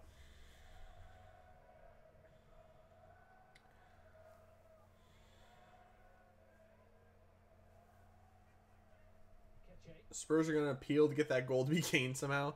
That's what I was saying. I was like, are you sure it was Eriksen or was it Harry Kane?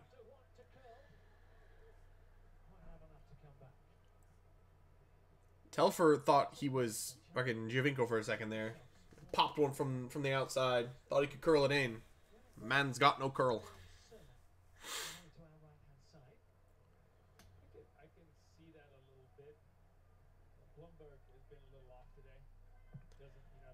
After that exciting Red Bulls Impact game, like, this game just sucks. Is this boring? Oh, Spurs are on it again, boys. Oh, Lamella! Man. Is Harry Kane even on the field? Oh, he is. I didn't see him in that attack. I was like, where the hell did he go?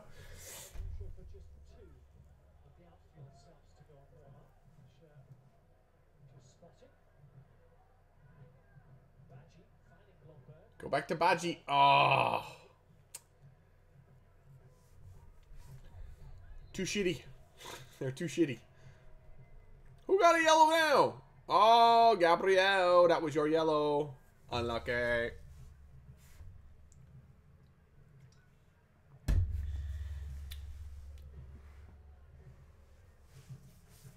Is Yaya Toure still at Man City? Like, I haven't seen him play. Ooh, Baji almost went fucking chippy on the keeper. Oh, the keeper actually saved that? Okay, Irwin, I see you. It wasn't so much of a chip, it's more of a shot that deflected off the keeper. Oh, sugar. Here comes this Man City again. Oh, Trippier, nicely done, bro.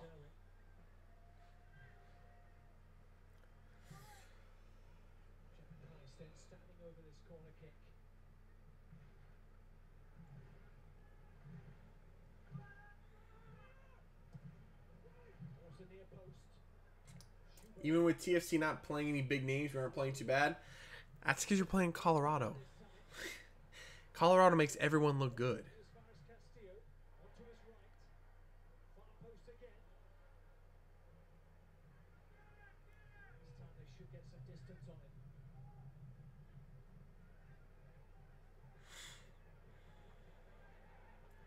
Anyone watching NBA playoffs?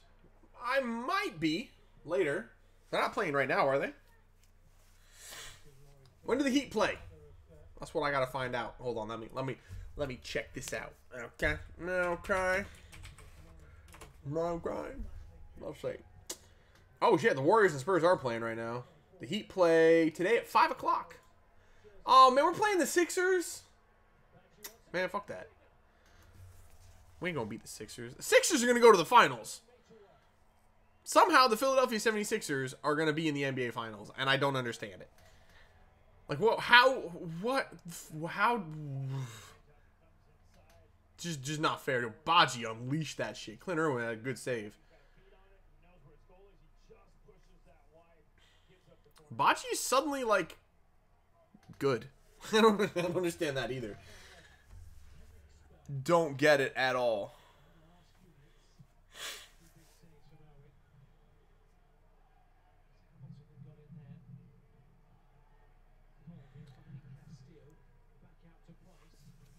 Yeah, I don't know if I'm gonna watch the NBA playoffs, or watch the Heat play the Sixers, or my friend's a big Dodger fan, LA Dodger baseball. You know, I might watch the Dodgers lose again today.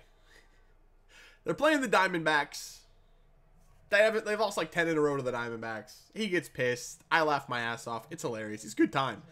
It's actually the most fun you can have watching sports. It really is.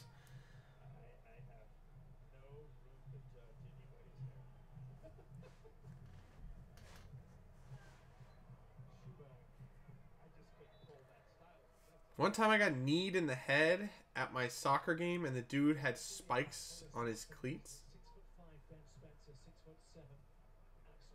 I'm confused, Colin. You got kneed in the head. What difference does it make if he had spikes on or not? Are you talking about he had like baseball spikes? Because that's terrifying.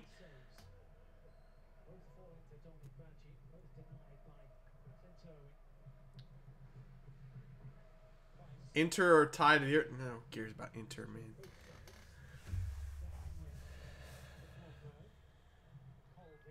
Fucking Inter. I think Milan are gonna be good next year if they can keep Donnarumma's got to fire his freaking agent. I hate that dude so much. Was it Mino Raiola? Is it Mino Raiola that's his manager or his agent? Fuck that dude, man. That dude's an asshole. If they can keep Donnarumma, maybe keep adding a piece here or a piece there. You know, they get Conte back, who was hurt all year, and my stream crashed again. I think they'll be good next year, man. I do. I think they'll definitely be a Champions League team next year. I do. I thought Inter were your favorite team. Come on, Nathan. Come on, Nathan. Killing me, man. You know damn well Inter are not my favorite team.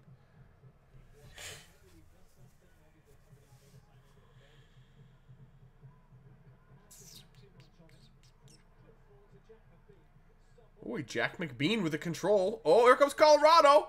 Ball across. There's nobody there. Somebody's got to be on the penalty spot. What do I always say in FIFA? Run to the penalty spot. Fuck's sake.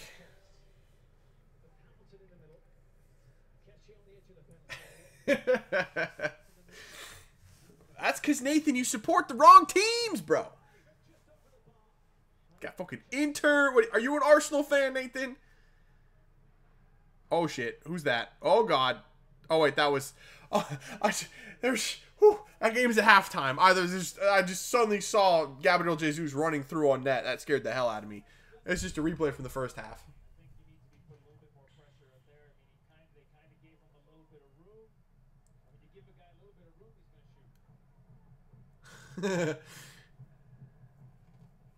So you're not an Arsenal fan. See, there's hope for you yet. Not much, but there's a little. There's just a sliver of hope.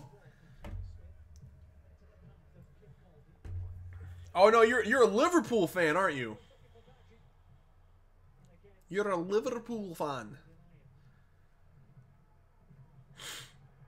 That's okay. I have no problems with Liverpool. I still like Jurgen Klopp. Yo, Jack McBean is popping off in this Colorado game. The fuck's he doing? Thought he was Zlatan right there. Oh yeah. Southampton. Well, you're gonna need a Premier League team to root for next year, Nathan. So come on over to the Arsenal, or not Arsenal. Whoa. Shh. Nope. Delete. Technical difficulty. No, not Arsenal.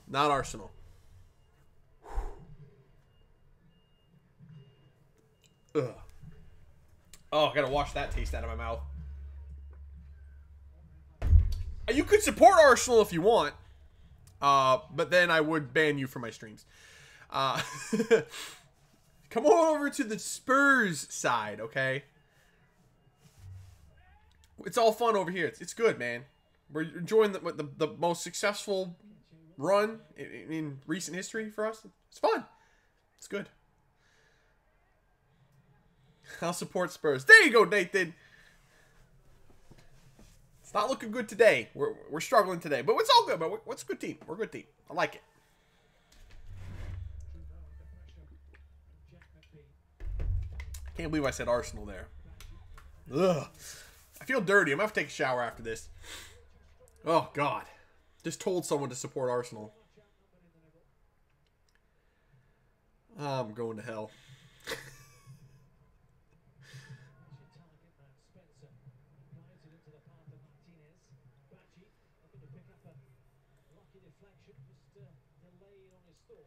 Southampton could probably get promoted next year. Yeah. I mean, I don't know how they're such a bad team this year. I don't think that their roster is that bad. I could totally see them if they get relegated. I could totally see them getting promoted back up next season.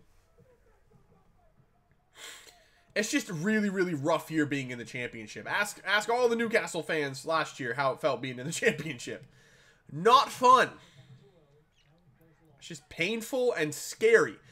Because if your team starts to slip a little bit, you're like, oh God, are we going to be here again next year? It's like, no one wants to be there. Especially when you're a team that's been in the Prem for quite a while and know that you should be in the Prem. Shut up, Sean! Shut up. I've seen you wearing a Sunderland kit every once in a while. Even Sunderland fans these days don't wear Sunderland kits. Nobody wants anyone else to know they're actually a Sunderland fan. Sunderland about to get relegated from the championship.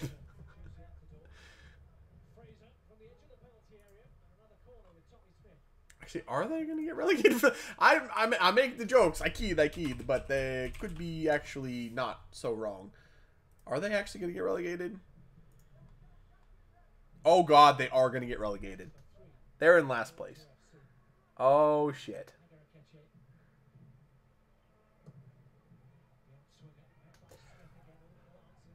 Oh, God. Talk about hitting rock bottom. Good Lord. Maybe that's the next series. Maybe that's the next career mode series.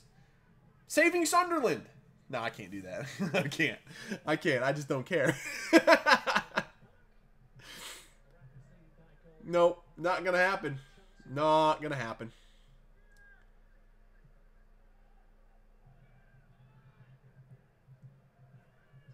Mbappe is my savior.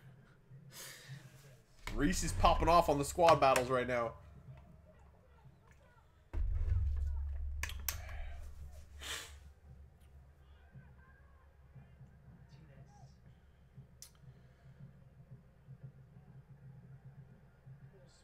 I hope Wolves do decently next year.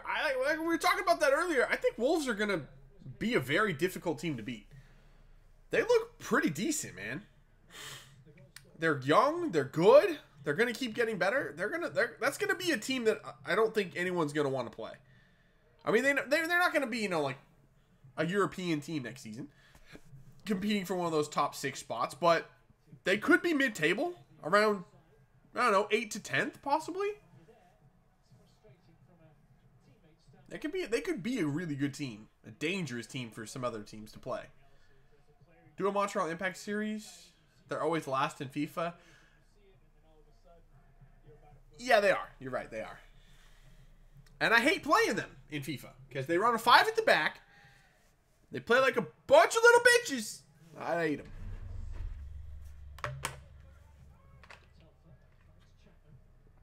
Like, there's some teams in FIFA that run a 5 at the back. Like, San Jose runs a 5 at the back.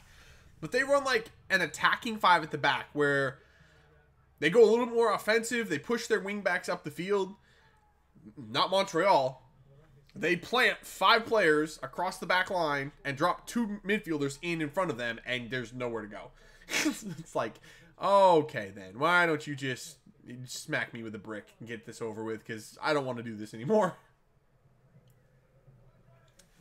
Can you do an NYCFC career mode?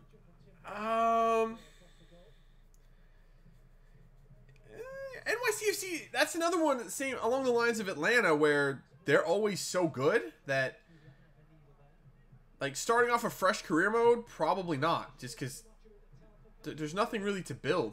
The only thing that would really make that interesting is that it would be kind of like a transitional period where you're kind of having to... You'll be replacing David Villa at some point, probably after 2 seasons. But that would make the career mode series probably more like 4 or 5 seasons long, which I don't usually do. So, I don't know.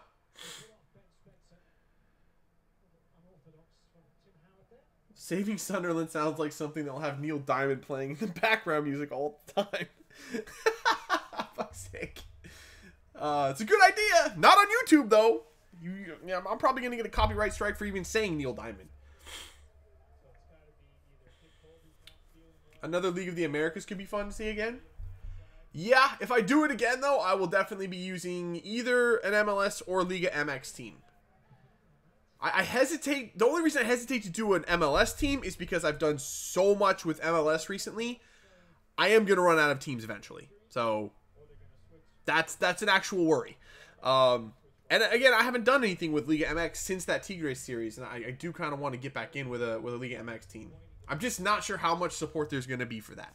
Even with MLS involved, I'm like, MLS is kind of where most of my viewership is. So switching up to a Liga MX team, even in a League of the Americas series, I don't know if that's going to be very popular. Saving Sunderland as a Twitch series? What if I took like a league and modified it and I put in there Sunderland, Arsenal, Portland, Inter Milan, Bayern, and Schalke, and then I just deleted the league. That sounds like a lot of fun. It'll be like a 10-minute stream, and I'll feel so freaking good afterwards.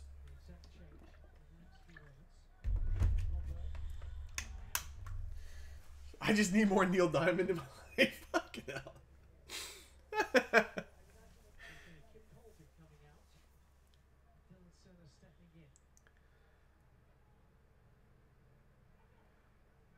What? Wait, your name is John? His name is John right there. Oh, Lord.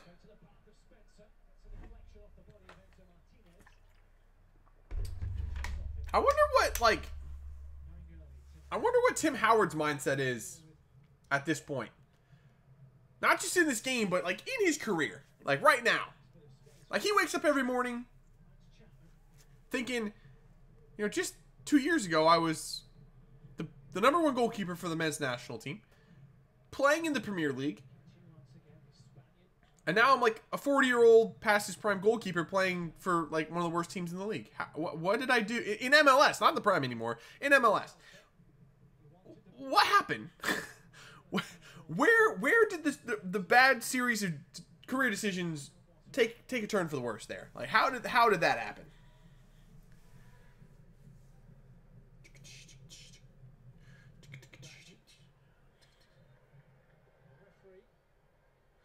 Do a Houston career mode? I've kind of done a Houston career.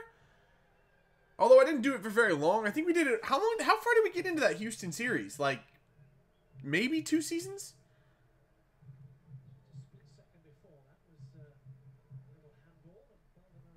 So, yeah, maybe another Houston series at some point.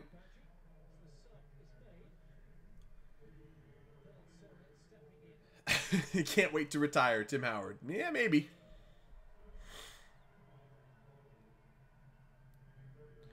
Sunderland's probably going extinct. Probably feels like that.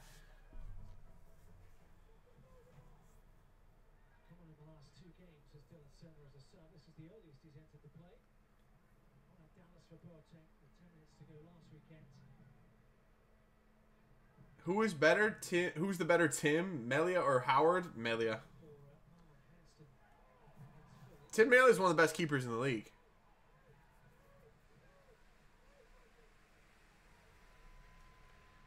You've never done a TFC career? True. True. But again, that team's not very good on FIFA for whatever reason. Like in career mode, they're just not. But on paper, that team is stacked. And if I got a hold of that team, there's... Shit, we would win at least 2 titles in a row before I might have to start thinking about... I mean, at that point, you'd have Michael Bradley getting up there in age. Javinko would be up there. Then you'd have to start transitioning a little bit, but we would easily win 2 titles, I think. If I started with a stock Toronto team against, you know, everyone else in the league, a fresh career mode, it would be a massacre. Are you from Poland? No. I have, I think I have a little bit of Polish blood, but I don't know how much.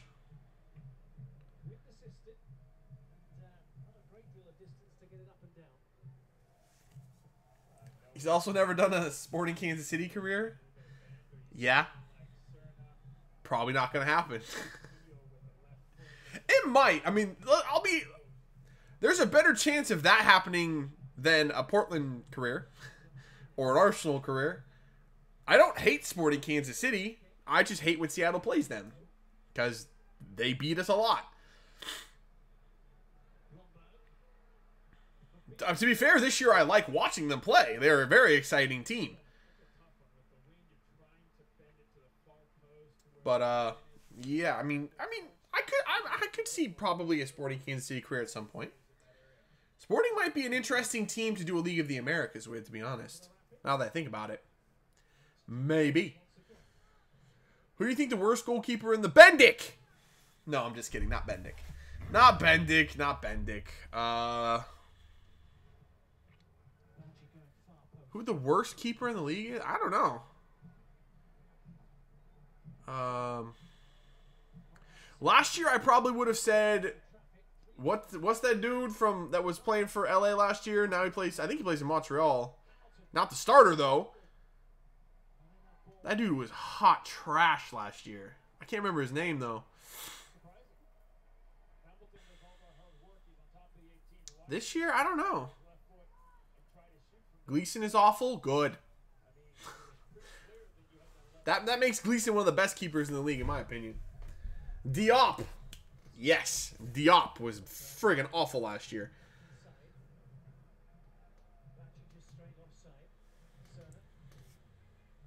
I just lost the count. Pens again.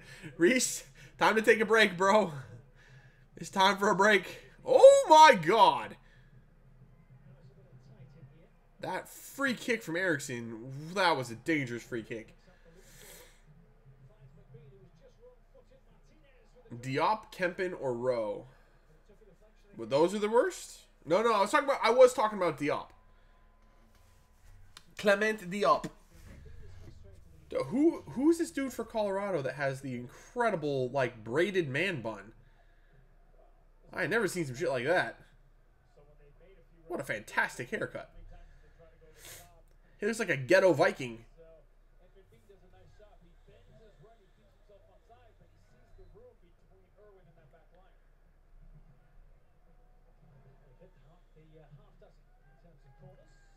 You have one more game? Ugh. Whew. Ricketts was... Oh, it's... Who's that? Martinez? That dude's name is Martinez. What? That dude is... His name is Martinez? The Ghetto Vikings name is Martinez. Okay. Oh, okay. Okay. For sure. Why doesn't Ike Opara get called up for U.S. men's national team? Because he plays for Sporting Kansas City. And that's not trying to take shots at Sporting Kansas City. That's just how it is. Like, no Sporting Kansas City players get called up. Like, Benny Feilhaber doesn't get called up, or he didn't when he played for them. Dwyer for a long time didn't get called up. Zusi still does. But Opara doesn't get called up. Beasler sometimes does. It's something about playing for that team to just get overlooked. I don't know why. I personally would love to see him. Especially with the freaking issues we're having in the defense right now for the national team. Fucking hell. Call his ass up, man. Salah tore shit up this season. Yeah, Golden Boot, probably. I mean, there's no way to say anyone other than Salah is the player of the year for the Prem. There just is no way. He was on another level from the start of the season and still is on that same level. And he is by his damn self on that level too. He owns that level. It is insane how good he's been this year. What do you think of Miazga? I don't even know. I haven't heard anything about him since he moved. Is he still playing for the Vitesse or whatever? I don't even know. I don't even know.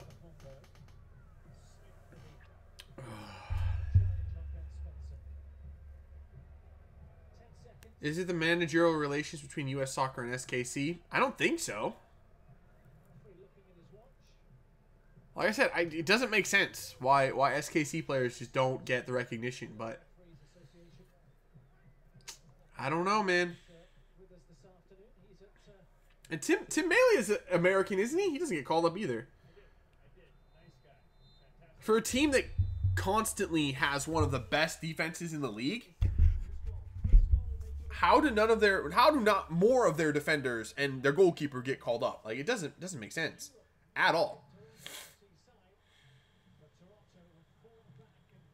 Chicago need a new goalkeeper?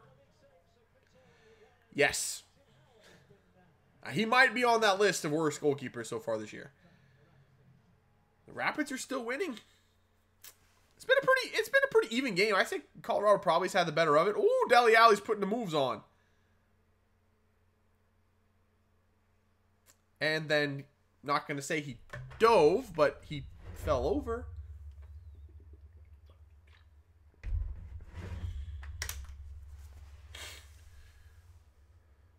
And he's still on the ground. Okay. Should MLS and Liga MX teams play in the Copa Libertadores? I wouldn't. I'll say I wouldn't have a problem with it. It's a lot of travel, especially for. I mean, hold on. Let me see. Let me look this up real quick. Let me look up the Copa Libertadores. Copa Libertadores. Yeah. So, considering the teams that play in that, we're talking about teams from Brazil and Argentina. Think about the travel for teams like Vancouver or Seattle or Toronto. Teams way up in the north having to travel all the way, literally almost the entire, length of the globe to the southernmost point to play one game.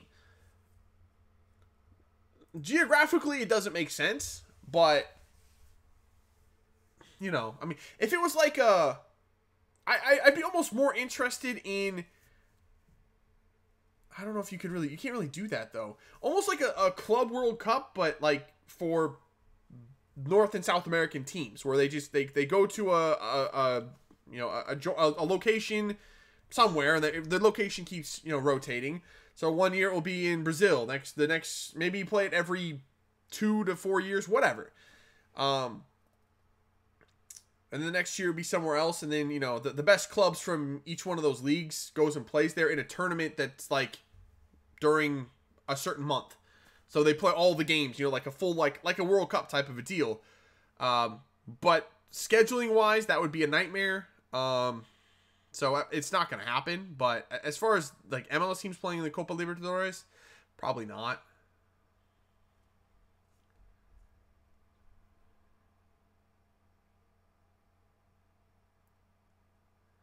Isn't that technically the same for teams from like England and having to go to certain locations in Russia for the Champions League? Not quite. It's a lot further for teams in like. Well, let's book this out. Let's go. Let's look at mileage. What's that? Oh, the MLS thing came back on. That scared the shit out of me. So from CenturyLink Field, switch those. We'll go all the way to. I don't know where any of the actual. Let's go for. Where is this freaking place?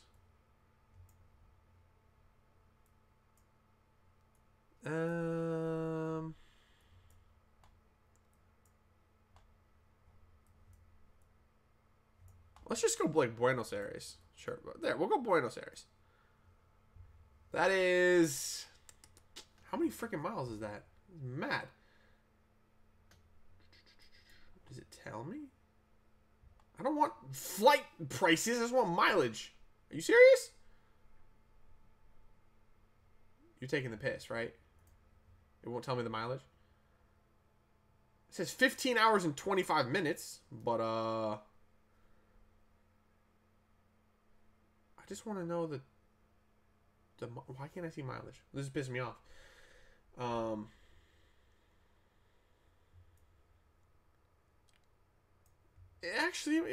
Yeah, it's not. It's definitely for I mean, depending on where they play in Russia, unless it's like Eastern Russia, it's not going to be the same. I wish I could see the fucking. Can I just see the goddamn mileage?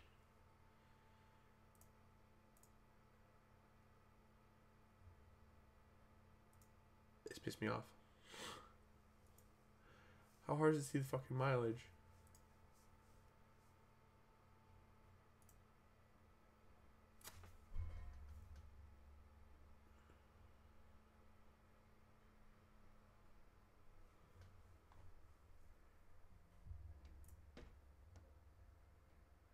Holy shit, I just looked at the globe view. That's mad.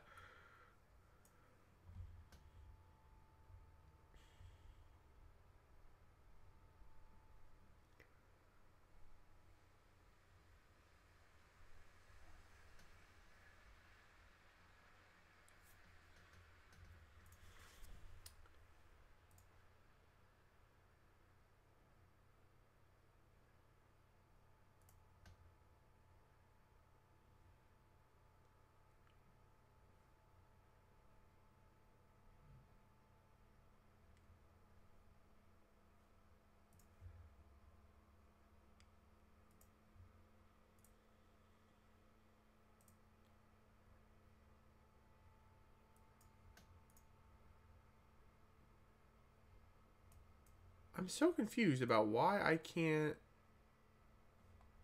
Why does it tell me the flight prices on Google Maps, but not the actual distance?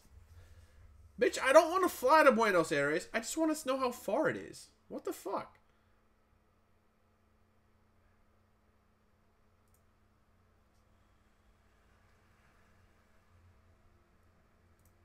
Why is this so fucking difficult? This really should not be difficult. This is pissing me off so much.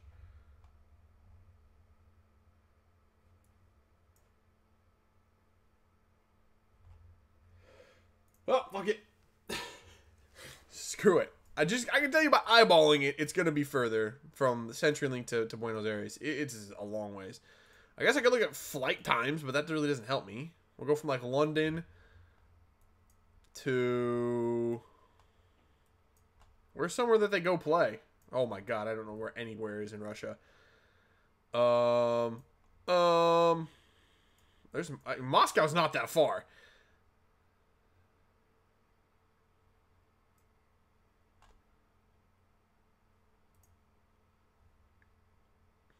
Let's see, London to... Fuck you. Why does this map piss me off so much?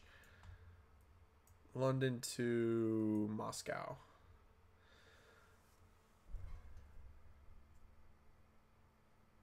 It's London to Moscow is a 3-hour and 40-minute flight. Seattle to Buenos Aires is 15 hours. So there's a small idea of the difference there. It's far. It's very far.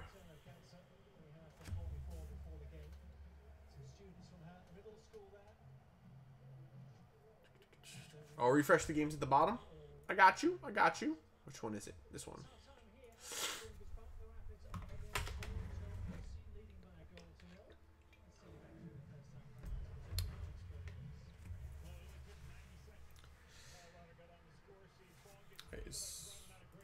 Wait, did I just... No. Somehow minimize my Tottenham game. Let's get the commentary for this one. It's still 2-1. Come on, Spurs. Thought Tottenham was going.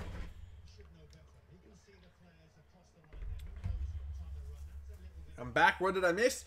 You missed a geography lesson. Seattle to Buenos Aires is 7,000 miles. Okay. I don't understand why my Google Maps is fucking pissing me off today. Screw you, Google. What the hell? It took me to AdSense. I don't want AdSense.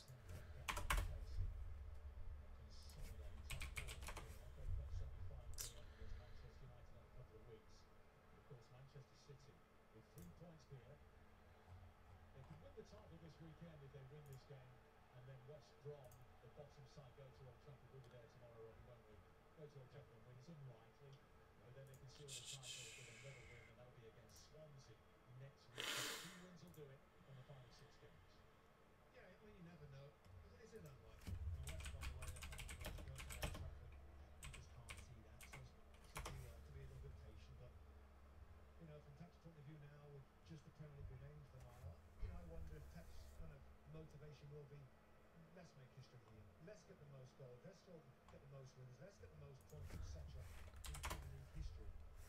And he certainly can do that. The team has been fantastic. But can they finish with strength? Are they getting their legs to go on and do that? And we'll see here. This is a really interesting period now for City in this game. It's difficult. It's got that tempo. It's a great atmosphere here. And City got the strength to grind forward a little bit and control that possession.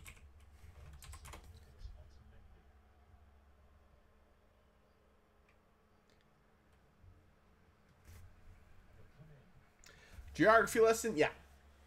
Yep. This geography lesson. Seattle to Buenos Aires is 6,913 miles. London to Moscow, 1,783 miles. Oh, yeah, I forgot LA and Chicago were playing. Yeah, let's get off this freaking Colorado. No!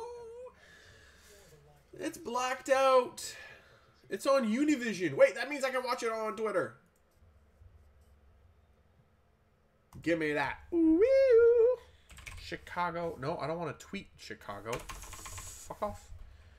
Chicago versus LA.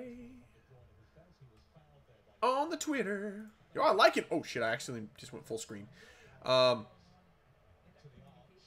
I actually might be kind of dicked on that. I'm going to watch it on a very little screen.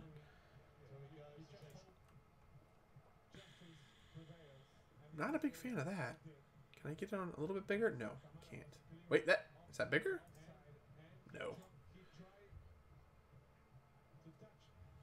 Well, that sucks. Oh well.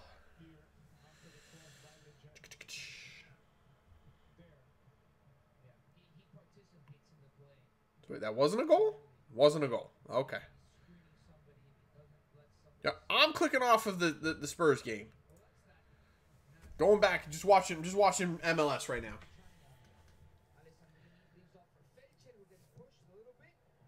I feel Spurs. It's better luck for Spurs if I don't watch. They went down 2-0 while I was watching. They got a goal back when I wasn't watching. I'm not watching. Who did I just see as the referee? Who was that?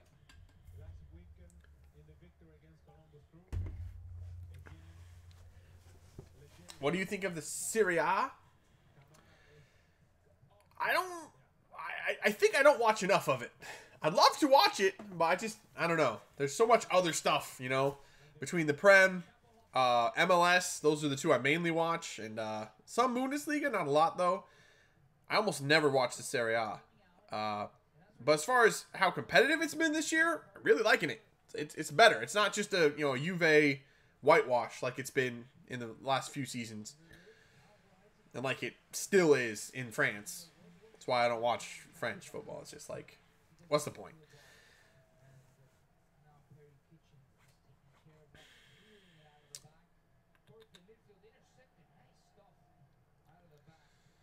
I haven't even really gotten to watch any Champions League this year.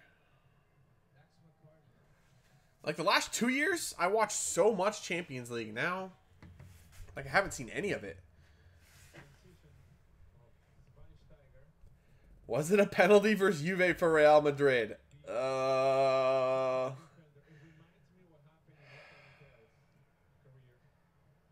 still don't know. There was a lot of contact there. I felt like whoever it was for Real Madrid, he went down really easily, but I mean he did get bowled into in the back, so I guess yeah it was. But it's a tough call to make in that situation. I'm actually well. I know it's Real Madrid or whatever. It's still a kind of a surprising call to see.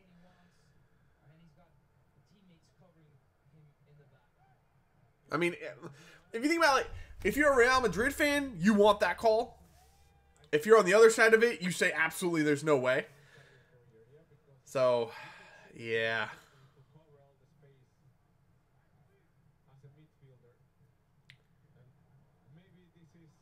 If you're not 100% sure, don't give the pen. I guess the ref was 100% sure. I don't think I could have. I don't think I could have made that call though.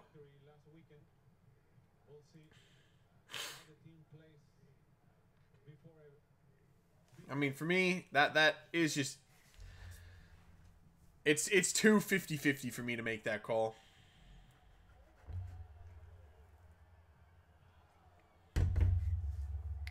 Get back on sides, Nikolic.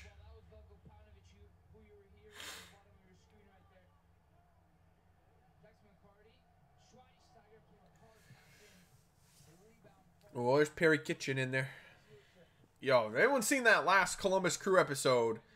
Perry Kitchen fucking wrecked me. When we get to season 2 with Columbus, 100% buying Perry Kitchen. Like, I'll tell you right now.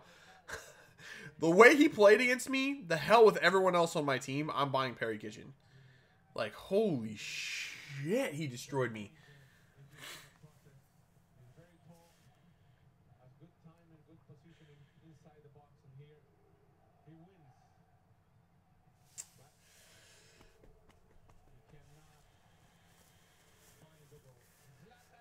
Try watching Irish First Division football.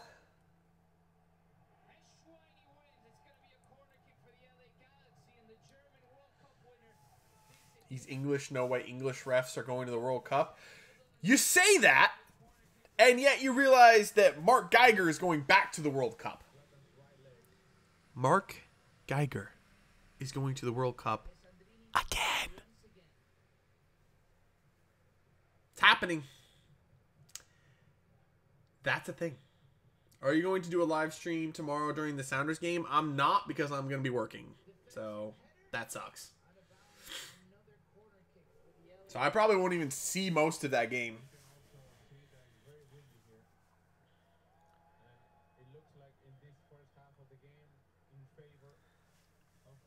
I find it weird that every Univision MLS game has a FIFA head ref, while every other MLS game seems to be bad pro refs. Eh.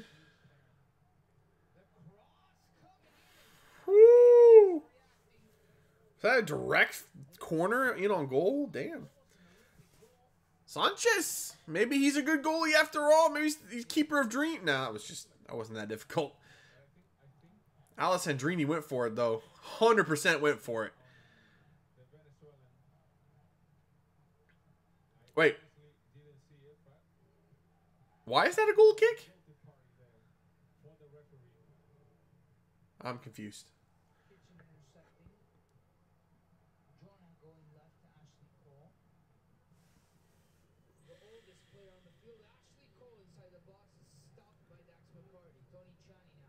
I think Bayern will beat Madrid.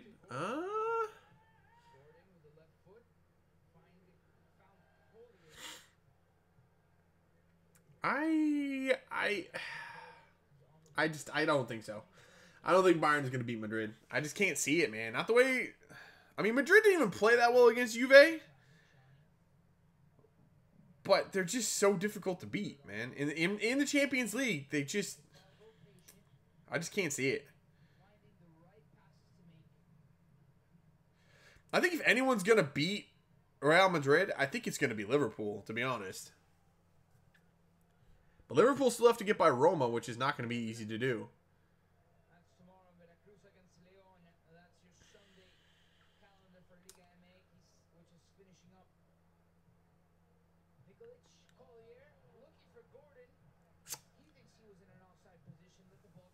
Wait, so Chicago is running two strikers? Because I see Nikolic and Alan Gordon up top. So they do run two strikers. Maybe they're testing out the two striker thing in anticipation of adding Fernando Torres. Maybe. Schweini lost the ball there. That's a bad spot.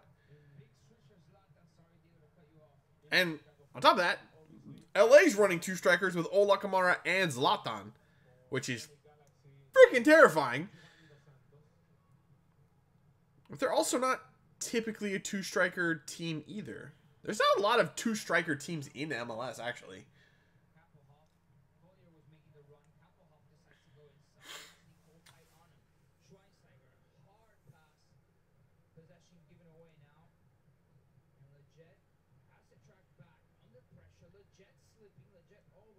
Sterling scored? How the hell did that happen? He missed a sitter and then scored. Of course he did.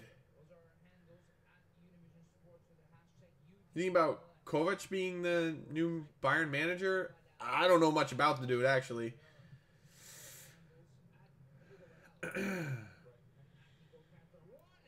Well, that's a yellow card. Kappelhoff just disrespected the shit out of that dude. That's not a yellow? That wasn't a slide tackle. He put his boot up that dude's ass. How is it not a... Who's this ref? Whose man is this? This dude sucks. Who's the ref here? I'm gonna find it. Hold on. What the hell is this? Timeline? Fuck off. Here we go. Oh yeah, Ted Uncle. Ted Uncle's the ref. I knew I recognized him. I just couldn't remember what his name was. Ted, what are you doing, man? That was 100% a yellow card. I'm rooting for Chicago, but damn.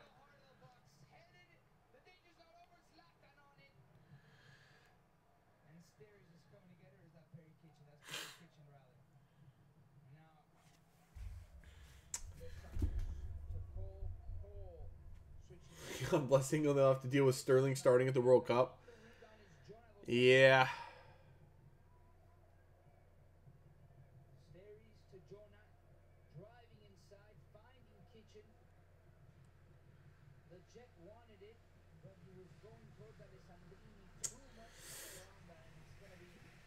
I don't know. Like, I don't know how England's gonna do it. What the hell is Nikolic taking his shirt off for? Nikolic needed a new shirt. Okay. I don't know how England's gonna do at the World Cup. Like, you think about like their roster. Most of the starters on that team, on the England team, they're not like first choice options on their club teams. You know what I mean? Not that they're not starters. They are. But what I'm saying is, like, Sterling, he's not the main guy at Manchester City. He's a role player essentially. He's not the star. He's not the main option there. I mean, there's not a lot of them that are the main focal point of their team. I mean, Harry Kane is, as long as they don't play him out on the wing again, because okay. I mean, you can say if Dele Alli's starting, I mean, he kind of is a focal point on Spurs as well. But how many English players are really the focal points of their own team? Not a lot. So I just kind of, I don't know. It just seems like there's a lot of names on that team that obviously you're going to recognize, but I think that's more because the Premier League is a big league. So a lot of the names are very well known, not just English names. But as far as talent level goes, I don't know if they really match up very well with the bigger teams. I don't even know if I'd put them in my top 10 teams at the World Cup. It's like, I'm hoping they do well, but I just don't see it happening.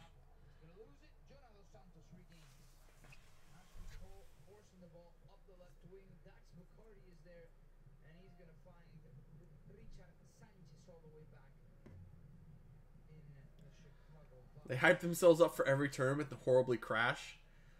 Yeah.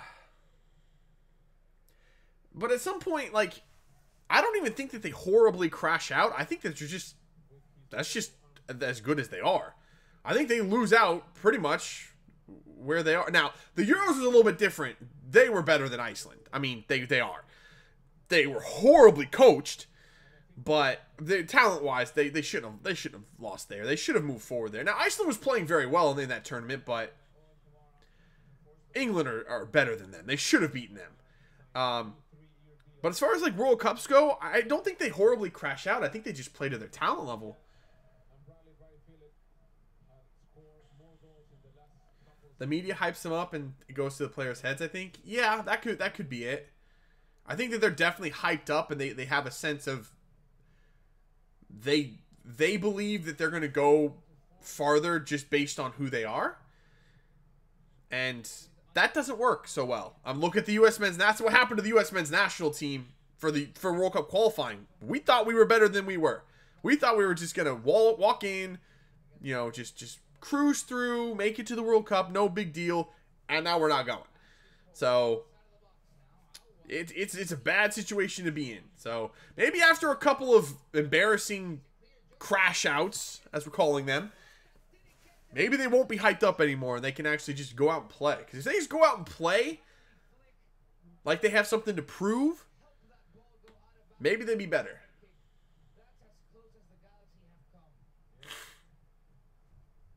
Saving the goal there, no doubt about it. It was Lillard. Alessandrini, let's see if we'll go near post again. Everyone does the Viking clap now? Yeah.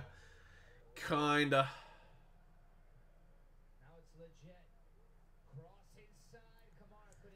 Everyone talks about the USA, but Italy suffered a shock. I don't know how they didn't make it. True. I mean, Italy not being there is probably more of a shock just because of, you know, what they've accomplished. But, I mean, I kind of use this argument both ways, but it's still valid. Look at the qualifying the U.S. had to go through.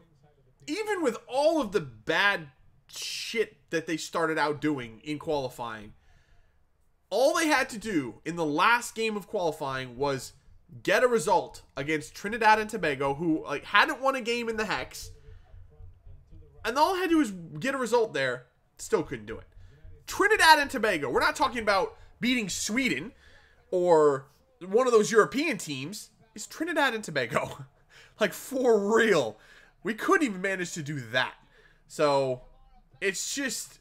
I think it's an embarrassment for both nations. Probably more so for Italy, based again on their pedigree.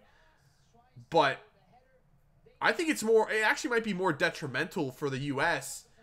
given a large part of the growth of the sport in the U.S. is based off of World Cup years.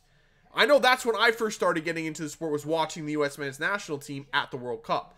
If they're not there, that support for that whole cycle is gone, and it's going to hurt the growth of the sport in the country. So I think it's actually more detrimental for the United States, but it might be more of an embarrassment short term for Italy.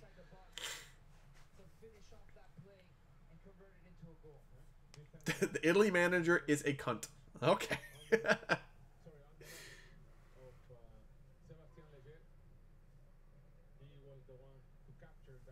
All Italy had to do was score one goal to even force extra time, but they couldn't do it.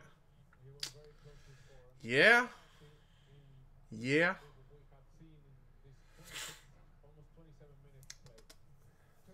Speaking of NFL, where's Dez going? I have no idea. No clue. Everyone's saying how Dez is having is not as good as everyone thought he would be, or is having a couple of bad seasons. I would say it's because Cowboys quarterback shit. He's shit. Give Dez a quarterback that can actually make throws.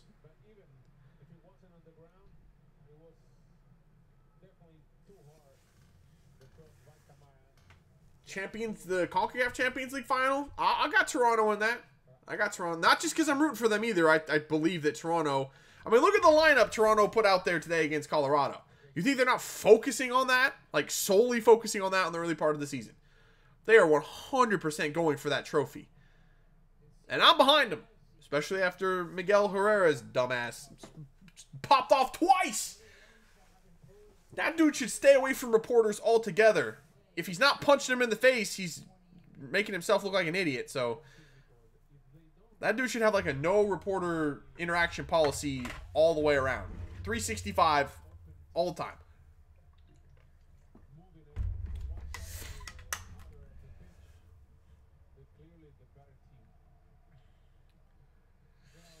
Italy should train up Totti and Pirlo to coach the national team. Totti?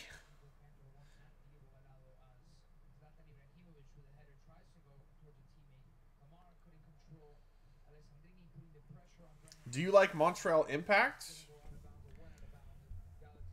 I don't not like them. I mean, I'm pretty much neutral. I don't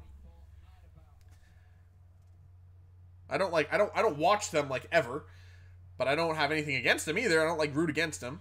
So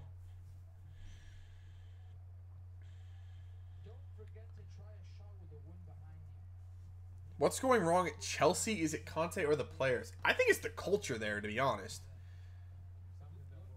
I don't know why Chelsea only tries once every 3 or 4 years, but that's really what it seems like.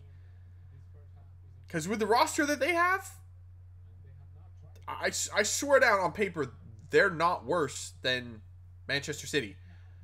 Or anyone else that's above them. That would be Spurs, Liverpool, Man United, or Man City. They're not worse than them. But they just, I swear, they don't give a damn until the 1 year where they decide, okay, let's try this year. Let's go out, let's win ourselves a title. And it's usually when they get a new coach in, for whatever reason. It's new coach comes in, win a title, now we're done. We're shit. I don't give a shit. 2 years, we're going to take 2 years off. We'll come back in the third year and we'll go again. I don't know why that happens, but That's what seems to go on at Chelsea, and I have no idea why.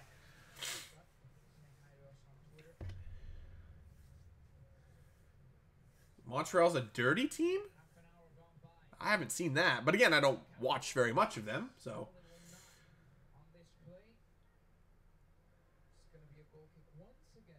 I think Cannavaro will manage the national team in the future for Italy. Where is he? Is he managing right now? He is, isn't he?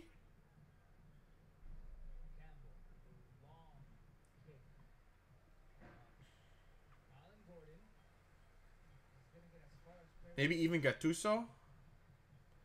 Gattuso wouldn't be a bad shout. He seems to have gotten a lot more out of Milan than that.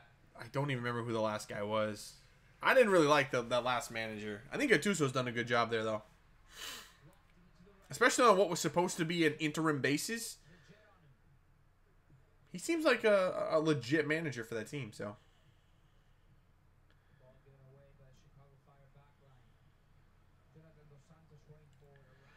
What do you think of Gattuso and Milan? Are they going back to the Champions League? Nah, I don't think this year they are. But I think next year, I think so. The way that they've played under Gattuso, if they do that all year long, I think that they can be a Champions League team. Especially if they, get a couple players back that have been hurt, like Conte's been hurt all year. Get him back. Maybe add a couple more pieces to the midfield and the defense. I think they'll be okay. I think they'll be a Champions League team again next year. Finally. Oh, the games. Yep. Refresh the games. Nothing has changed, but you get the time updates, I guess. I wish that would just auto-refresh like every 10 minutes, but I can't really set that.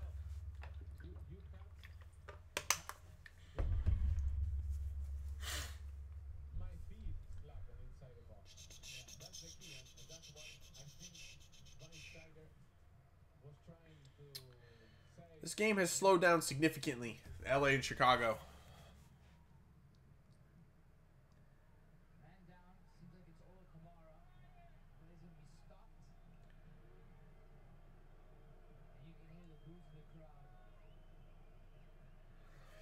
Mastor needs to start playing to his potential. Is Mastor even at Milan? I swear I've never seen him actually wear the Milan shirt.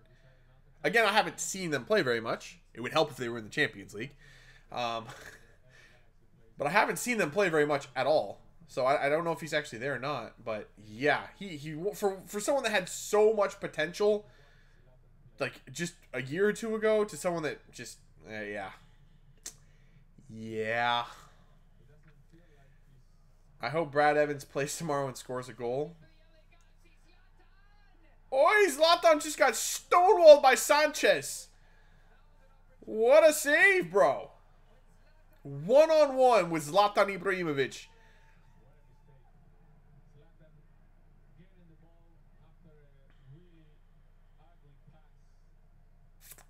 Wow.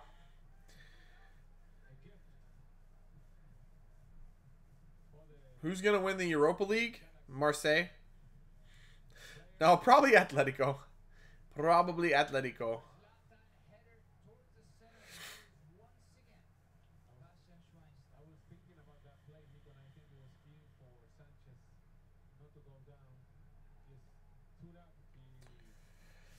Odegaard's still only 19? For real? Oh yeah, I guess that makes sense. I mean, when he was hyped up, he was only like 16, right? He was really, really young. When it was like Madrid that signed him, but then they sent him out on loan. He's been out. And didn't they sell him eventually? Didn't he go somewhere? Like they sold him to somebody? I don't remember.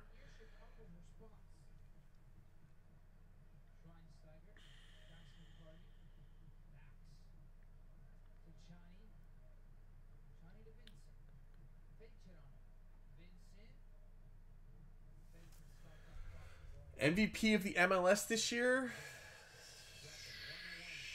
I don't know. It's early. It's early. It's too early to say.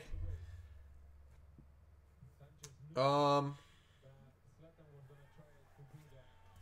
mean, right now, Felipe Gutierrez is having a hell of a season for Sporting.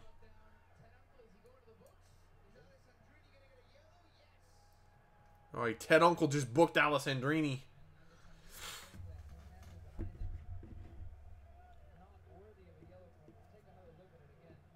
If Griezmann goes to Manchester United, Martial will be sold because he won't have anywhere to play, which is unbelievable because I still really rate that guy. Yeah, I would say Rashford probably goes out on loan somewhere to get playing time because I don't know where he's going to play either. So, yeah, that'd be interesting to see what happens with if Griezmann goes to Man U. Odegaard's on loan at Heerenveen. Okay. Josef Almiron. Could be. Almiron's a good shout. He was high up there in the MVP voting last year, wasn't he? Pretty sure he was. Josef probably would have gotten it if he hadn't been hurt for like a month and a half.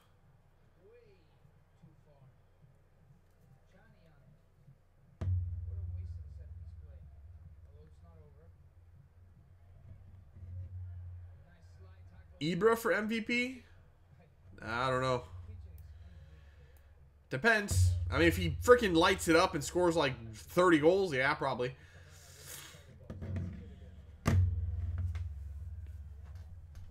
Rashford needs to find a new team. The thing with Rashford, though, is he grew up a Man U fan. He wants to play at Man U. And to be honest, I think he's good enough to play at Man U. But, you know Mourinho and not wanting to give youngsters a chance. So he's probably not. But, to be fair, is this Mourinho's first season or second season? It's his second season? I can't remember. Is it his first season or second? Mourinho's only going to be there 3 years, is what I'm saying. He never lasts more than 3 years at any job. So, all Rashford has to do is wait him out. He might need to go out on loan for a season or two, keep his development going, but eventually Mourinho will leave. And Rashford will have his chance. And I think he'll take it and become probably one of the better players in the Prem.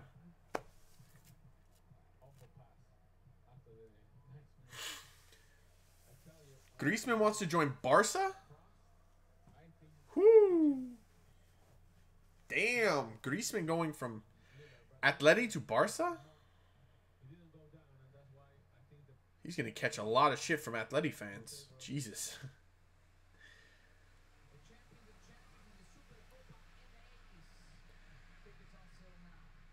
It's his second season? That's what I thought. He started the same year as Pep, right?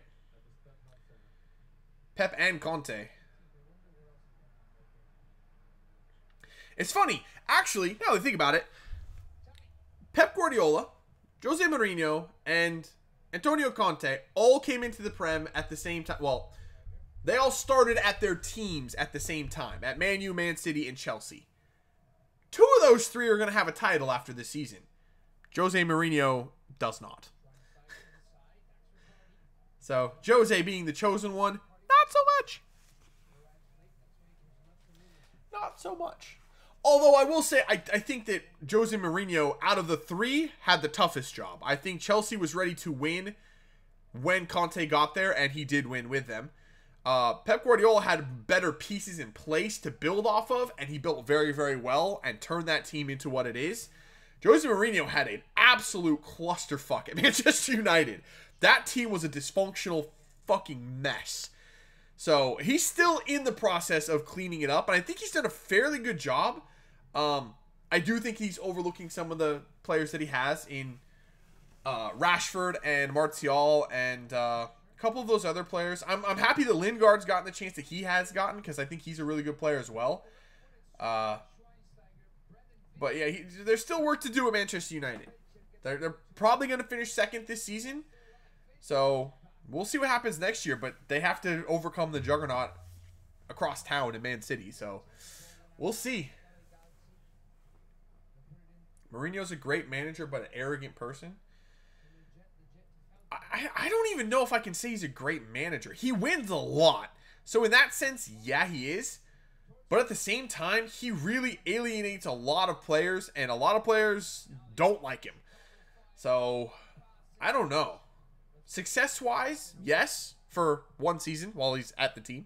And then it usually goes downhill. But I don't know. It's hard. It's hard to say if he is a great manager or not. I don't even. I don't know. I don't know.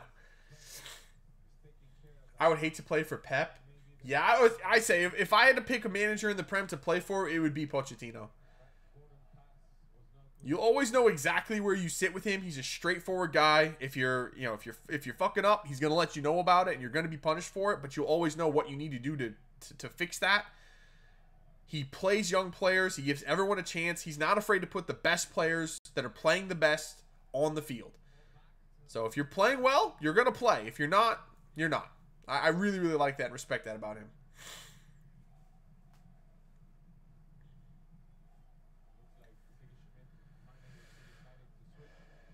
The expectation at United makes it very hard for good players and managers to perform. Yeah. Yeah.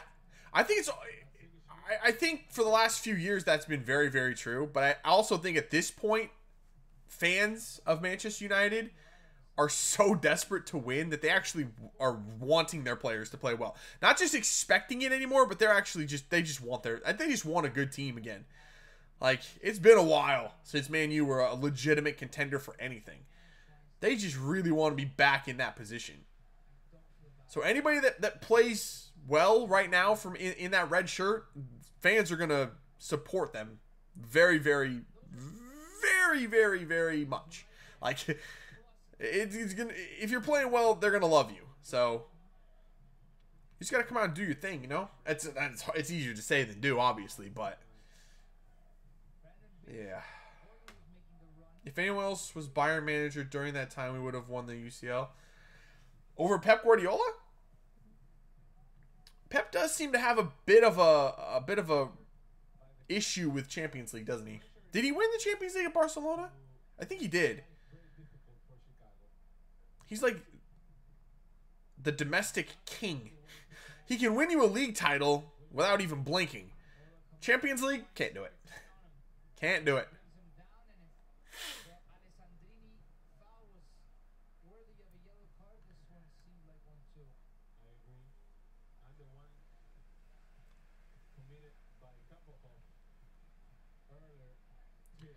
Look at the team you won with, though. Yeah, that was a bit of a monster Barcelona team, wasn't it?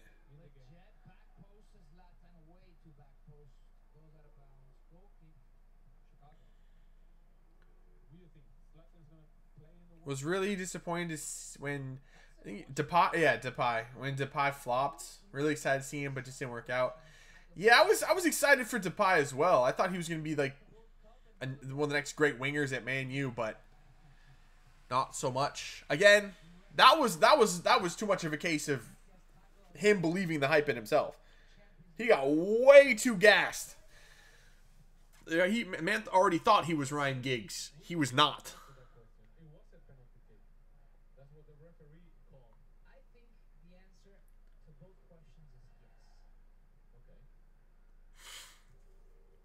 He won 2 Champions League with Barca? Huh.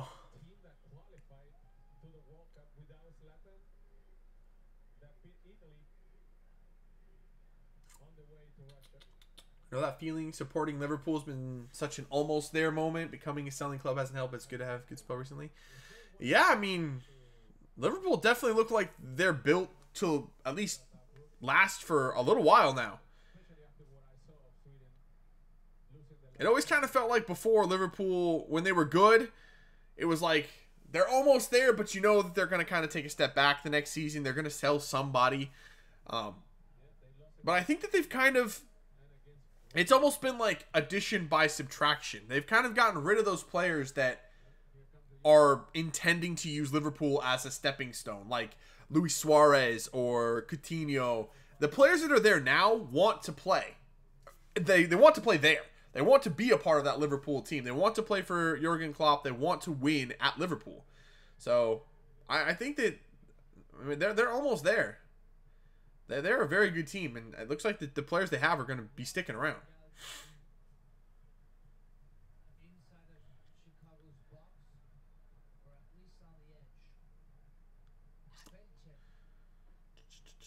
Pep treated Eto'o like shit. I've never been a big fan of Pep Guardiola either.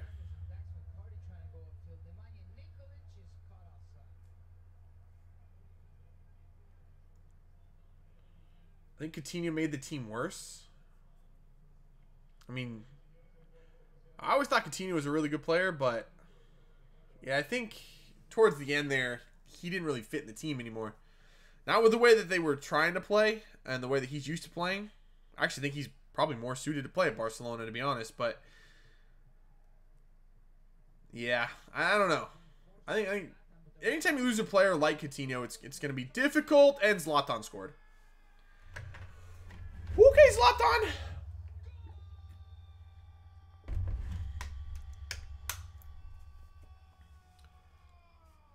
I'm pretty sure all you've got to do is just cross the ball to Zlatan. Because defenders in MLS just are not used to going up against a player like that. What a ball. Is that right over Schweiny's head? The hell was Schweiny doing back there? It was Schweiny. What a ball.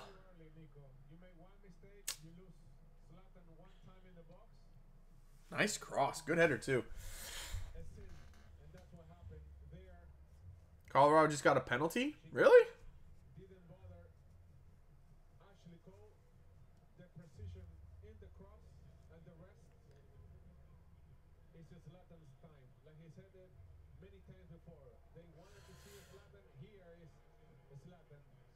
You somehow muted your laptop. Yeah, I figured out that day where I somehow live streamed Far Cry for like 7 hours. And I didn't know I did. I figured out that I have a shortcut key that starts and stops my live streaming. And I had OBS open so that I could get the sound from the game just through my speakers on my computer. So I must have accidentally clipped that hotkey. I think that's how I ended up live streaming. So yeah, I turned off that hotkey. I don't think that'll be happening anymore. That's the only way I can figure that happened.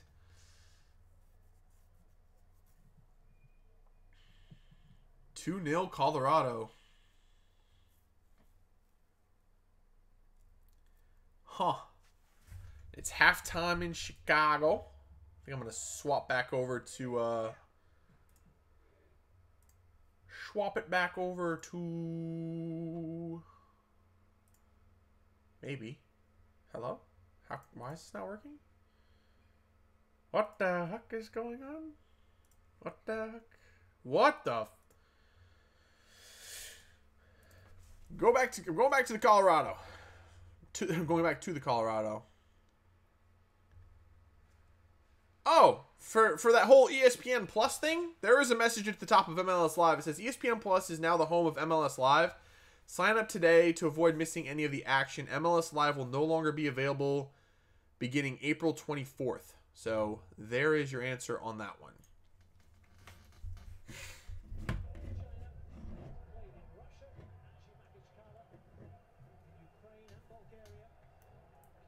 Confused the hell out of me when you did that. Yeah, that live stream. You know, it confused the hell out of me when you tweeted me saying, "What's going on with your live stream?" I'm like, "What live stream?" Like, me and my brothers were just chilling in here. It was like Easter weekend, and we were just hanging out in here, kind of just playing Far Cry, kind of switching off, taking turns playing. Didn't even know I was live streaming.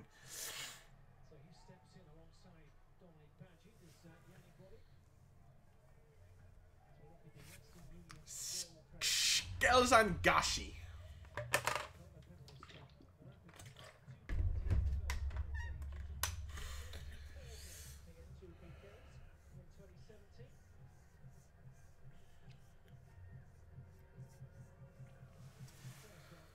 Yeah, I was talking about I might try to do a co-op Far Cry 5 stream a little bit later today. Also might try to do in the future a live stream of Ghost Recon Wildlands with me and both of my brothers, because the last time we played that was one of the funniest gaming sessions I've ever had. It was so fucking funny. But the reason I haven't done it is because, if I can find it, oh god, please tell me I didn't lose it again. Where's my headset? What the fuck is going on over here? Let go! I mean, my fucking wires are all twisted. There it is. So my headset, this little piece right here for Xbox. I needed this piece so that I could mute my mic from talking to my brothers while I was live streaming, so I could also talk to chat without them having to hear me. I think I threw that piece away, the one I had before, so I couldn't do that, but my brother got me one for my birthday. Very nice of him. Appreciate that, bro. So now I can do that. So I definitely want to be doing a couple more live streams with my brothers for Far Cry and possibly Ghost Recon, because those games are a lot of fun to play with them.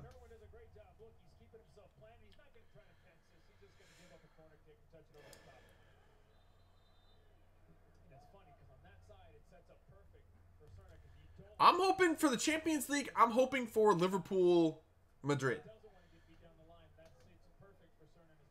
I'm hoping for it. Ooh, just over his head. When was your birthday? March 30th.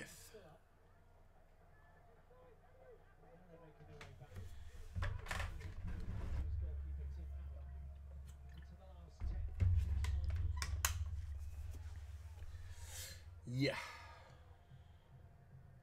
Tim won't be happy? For what?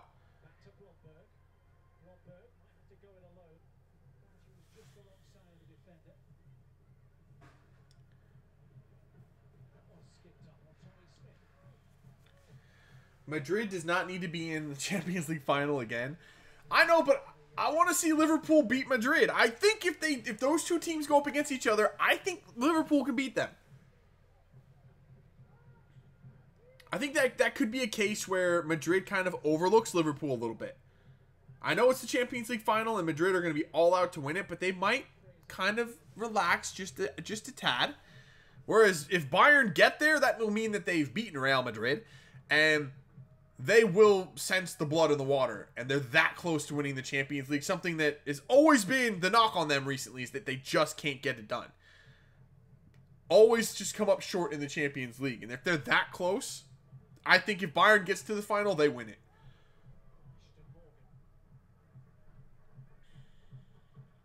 So, yeah.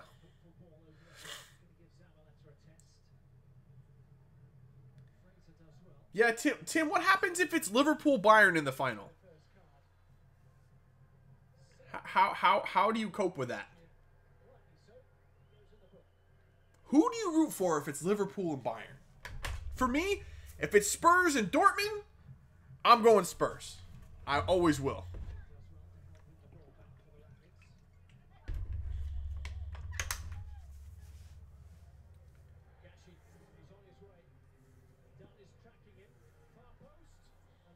It doesn't matter who wins?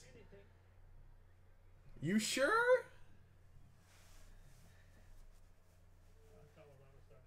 I don't know. Like, do you root for Bayern? Again, the team that's been very close recently, but just hasn't quite gotten it done in the Champions League? Or do you root for Liverpool, the team that's always right there, but just can't seem to get it done? Who do you root for? Who do you root for? Bayern has a ton of trophies to their name. Liverpool, not so much. Who do you root for? I don't know. That would be so difficult. But at the same time, at least if both of them win it, at least one of your teams is, or at least if both of them make it to the final, at least one of your teams is there. Or, you know, at least one of your team is going to win it. So you can kind of just relax and just whatever happens, happens. But at the same time, I'd be like, I'd be so torn about who I'd root for. Look at the tweet I just sent to you. Okay.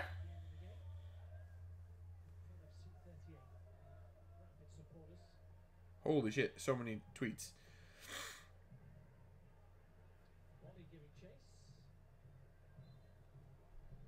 Honestly, how do you even defend Zlatan? He's so massive. B Sporting Kansas City. Fair enough. Fair enough. Yeah, they did shut down Zlatan, didn't they?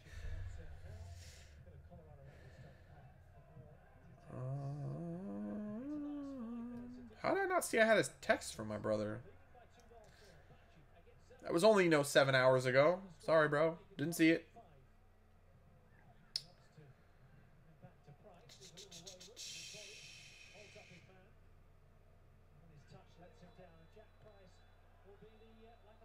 Bayern, we really need another Champions League. We've only won 5 of them. Yeah, that's what I'm saying.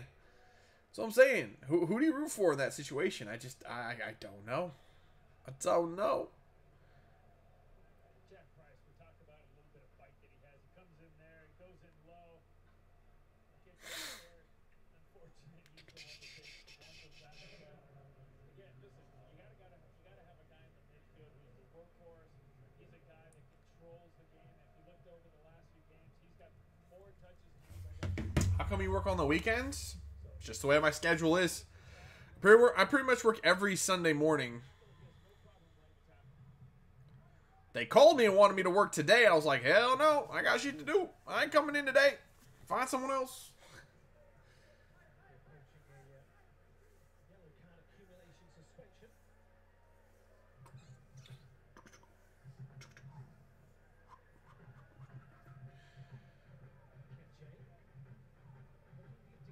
Woo, that was a good shot. Tim Howard with a decent save. Very decent. Very decent.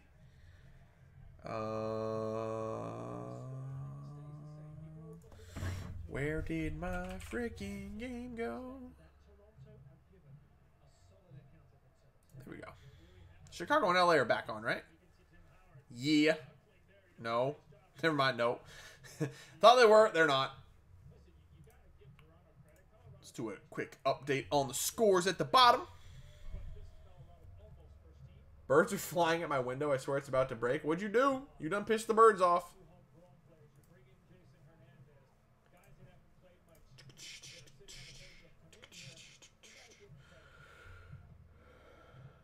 Does Howard still have his majestic forest beard? I mean, he always has his beard, man.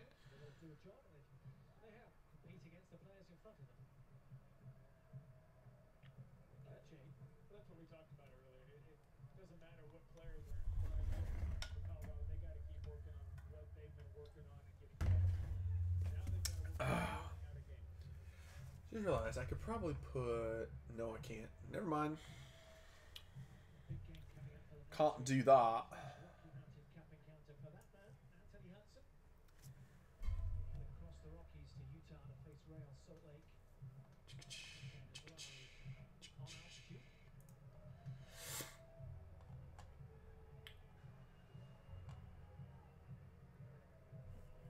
Kind of want to play Pokemon again. Not played in ages.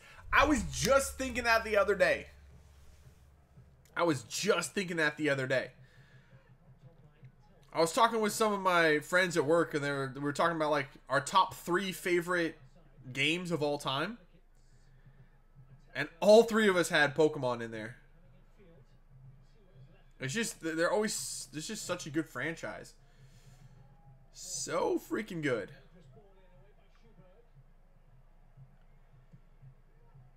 You sounded like Andy Murray. Really? Okay.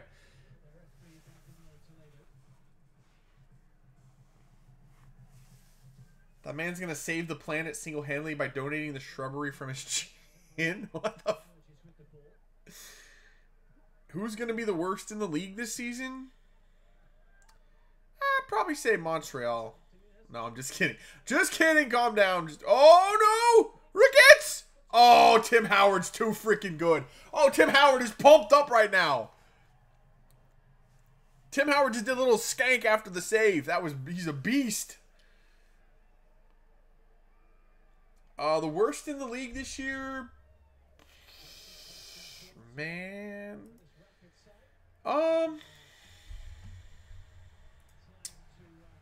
Worst in the league. I'm gonna go with. Fuck, it's hard to say. I still want to go Colorado, to be honest. It's hard because if you look at the standings right now, early in the season, like the bottom of the Western Conference is Portland and Seattle. I don't think those are the 2 worst teams in the West. In the East, it's Toronto and DC. Toronto obviously is not. DC, I want to say that they're not, but at the same time they might be. So I don't know. I'm just gonna stick with Colorado. I'm sticking with Colorado. Why not? They've looked all right today. I'll be honest. They've looked okay. This is not the same Colorado team I was expecting to see this season. But I still don't think that they're very good. Chalk this one up to experience. They'll set their gaze firmly on the big prize. The first leg of the Scotiabank CONCACAF. Can you do more vlogs? Yeah, I just need to actually be doing something to vlog. But I don't really do much, man. I'm working or I'm recording or live streaming. That's pretty much it. So, yeah. I guess if I go to a game again, I can do it. But, I mean, those are kind of the same all the time.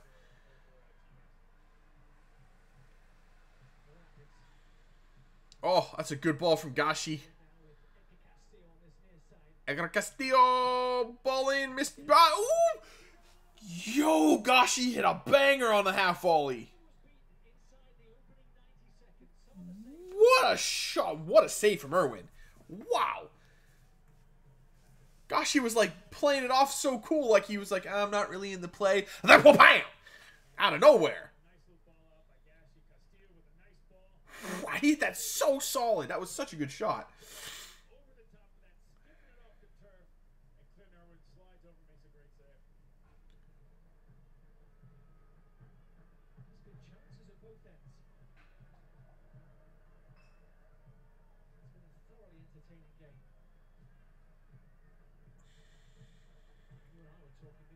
Who's more likely to win the World Cup, Ronaldo or Messi? I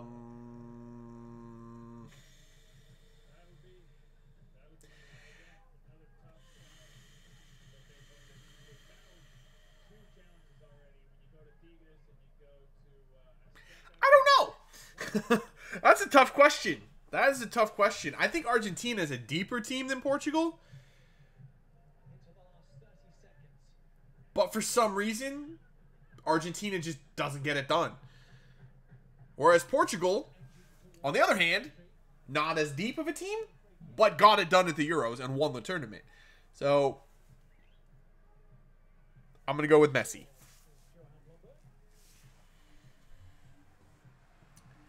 Gotta go with Messi. I just think Argentina, I think, is just a... I don't know. It's so tough. I'll say Argentina, but I'm not confident in that.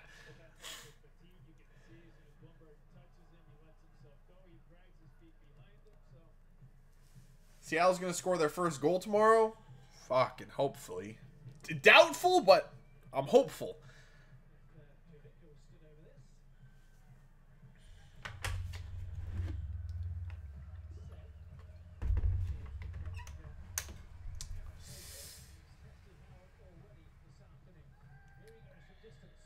Whoo!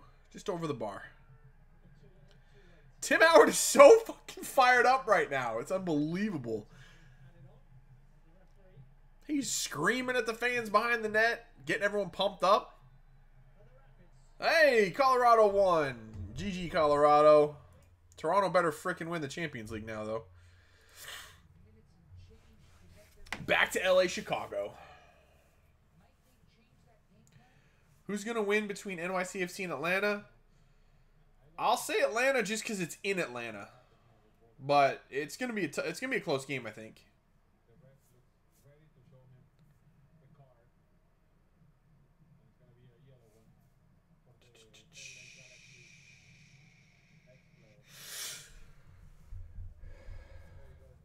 Why would Leerdam slap Lovitz in the face? I don't know. Don't know. Like I said, I didn't see the game. So I don't know what was going on between those two. It was probably something that built up throughout the game. And then Leerdam just got pissed. I don't know. Again, as a veteran player, you would think that wouldn't happen, but seems to be a plague in Seattle for doing stupid shit this year. Who scored for LA? That would be Zlatan. Lovitz put him in a chokehold. Well, there you go. I guess justifiably slapped the shit out. I'd slap his ass too.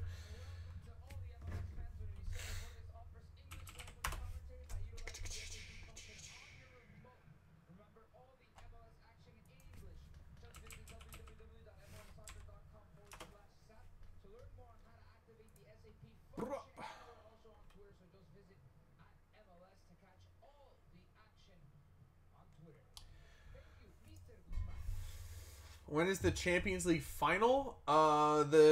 It's 2 legs, which is weird. The first leg is April 17th. The second leg is April 25th.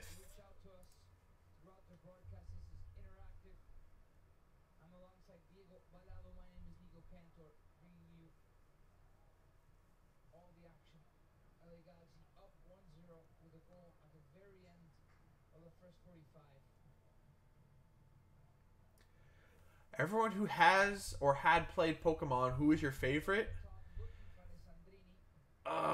For some reason, like, out of the first generation of Pokemon, I always loved Cubone. And I don't have a real justification for why. It's just always a Pokemon that I liked. I don't really like Marowak. I just liked Cubone, and I don't have a really explanation why. I always just did love Cubone.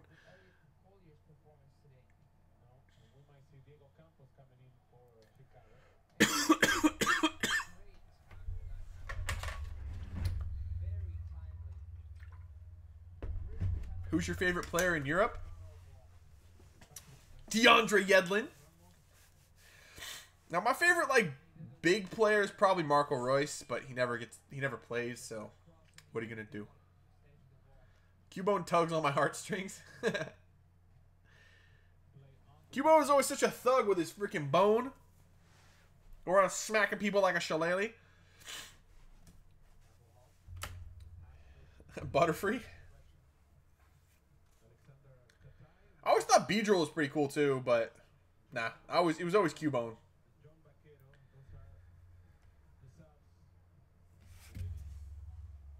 Greninja and Lucario. See, I kind of got away from Pokemon for a little while during that era of Greninja and stuff. But he looks pretty dope. I just never really used that generation very much.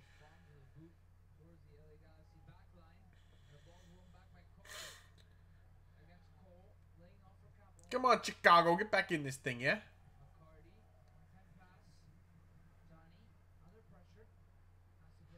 The bones belong to his mother, though. It's so dark for a kid's game. Yeah.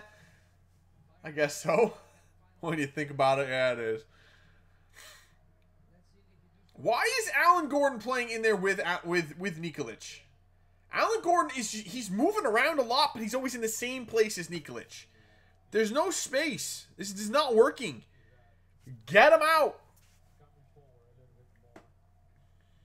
Heracross for the win.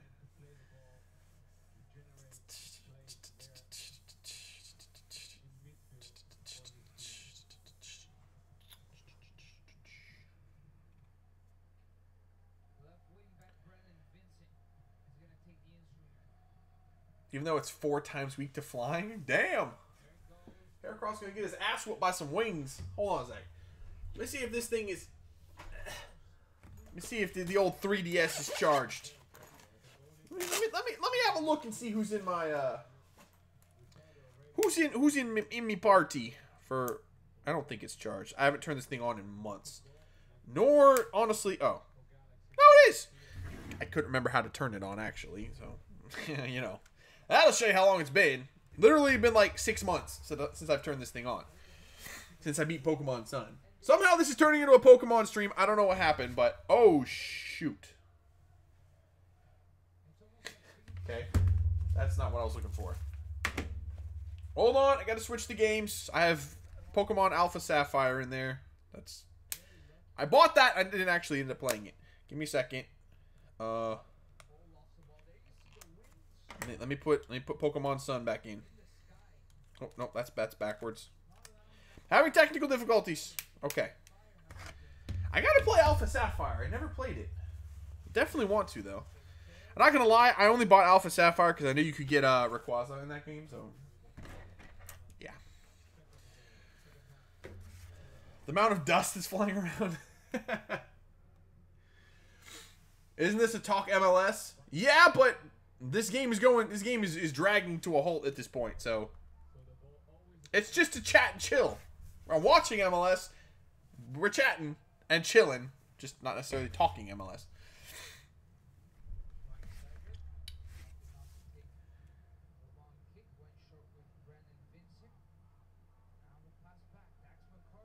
Ooh, good ball back for Schweini. Put a cross in. There you go. Schweini crossed it. Zlatan was standing there. He's like, nope. Sorry, bro. Not gonna happen. Play Alpha Sapphire. Gonna start a Pokemon playthrough. Do I have a mystery gift? Oh shit! No, I can't do that. I don't even have this hooked up to. It's been so long that I actually haven't hooked this up to the internet at my new place. It's still hooked up to the internet at my old place in Yakima. So yeah. Oh, yo, that guy got freaking clotheslined. Who was that? I bet it was Alan Gordon. It was Alan Gordon. It would be Alan Gordon that goes flying in and gets clotheslined. Holy shit. He's perfectly fine as well. I swear that dude just never gets hurt. Okay. How do I play this game? I forget. Yeah, Pokemon. Okay.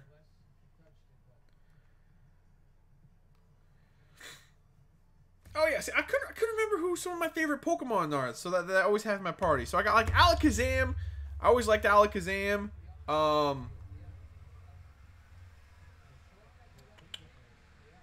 Who else here? Salamence, I always liked him as well. I have a Scyther just because, you know, false swipe on Scyther for catching shit. It's good stuff. Yeah. So there you go. I just couldn't remember who the hell's... I like always have a couple in my party, no matter what game I play.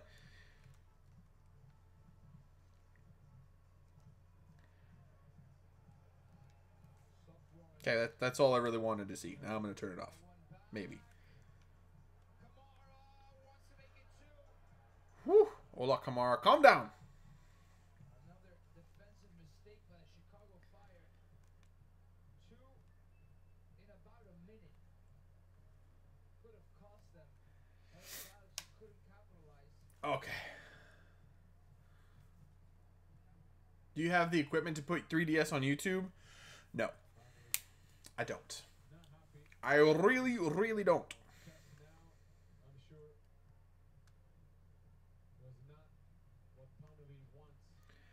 I am, however, might be... That's what I forgot to look at. I might get, the old, what are those called? The adapter to hook up, like, old gaming consoles, like the Super Nintendo and the Nintendo 64 and stuff.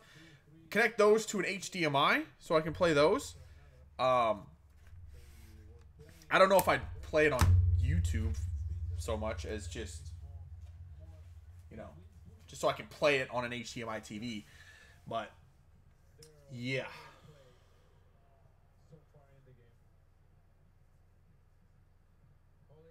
Legit bought Crystal for the 3DS so I could trade my Kadabra. Sheesh.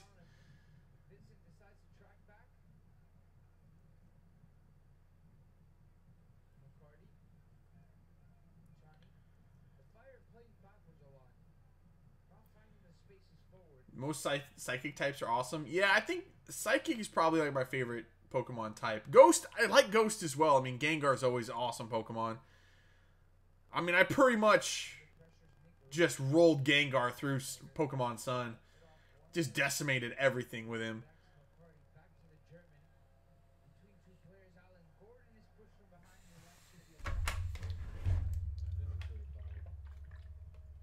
Lycanroc as well in Pokemon Sun was really good.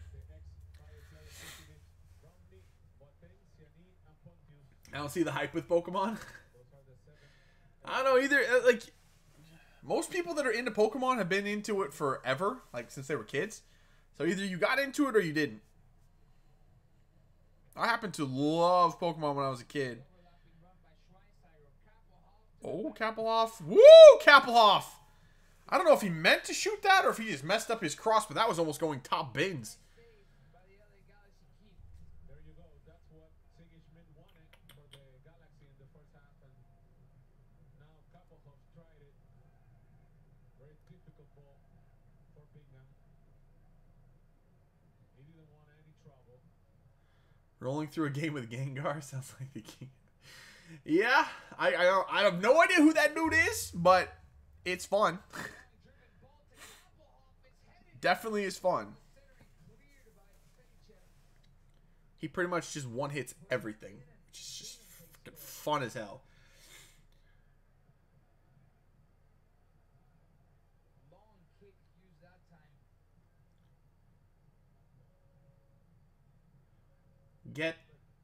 Get what? What is that? The other Galaxy have been struggling a bit. GBA for iOS? I don't know what that is. Johnny making that run, and Vincent goes back to Schweinsteiger, back out to Vincent. First game was gold on the Game Boy Color. I still have my, what is it? Nintendo something?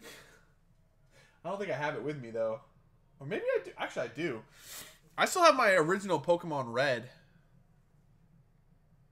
Skelvik finds Felicer under pressure by Vincent, but it goes out of bounds to throw in defensive one for the Galaxy. I think Panovich is gonna make the first substitution in the fire. Next week, It's like a Game Boy for your phone, goals against this same Chicago Fire. not in the App Store. Key for them to pick up. But why would I get that for my phone when I have a Game Boy? Like, I have a 3DS. Man, I'm good. Why is Schweiny so far back? I just swear he's like playing center back right now. Long kick. And I tell you, the fire defender. Man, maybe let me look into this. You know what? Let's look into a. I don't even know what you need to put. Comfortable to me. What do you need to record and stream?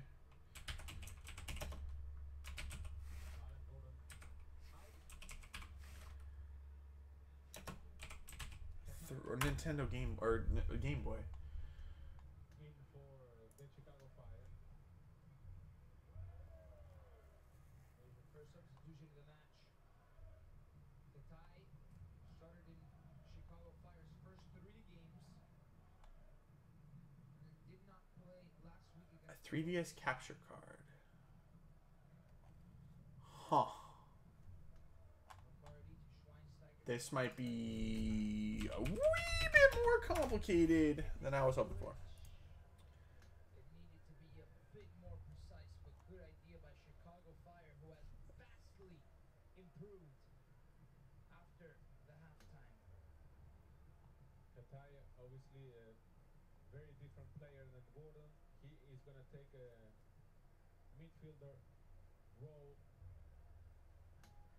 Ball back out to Kapelhoff.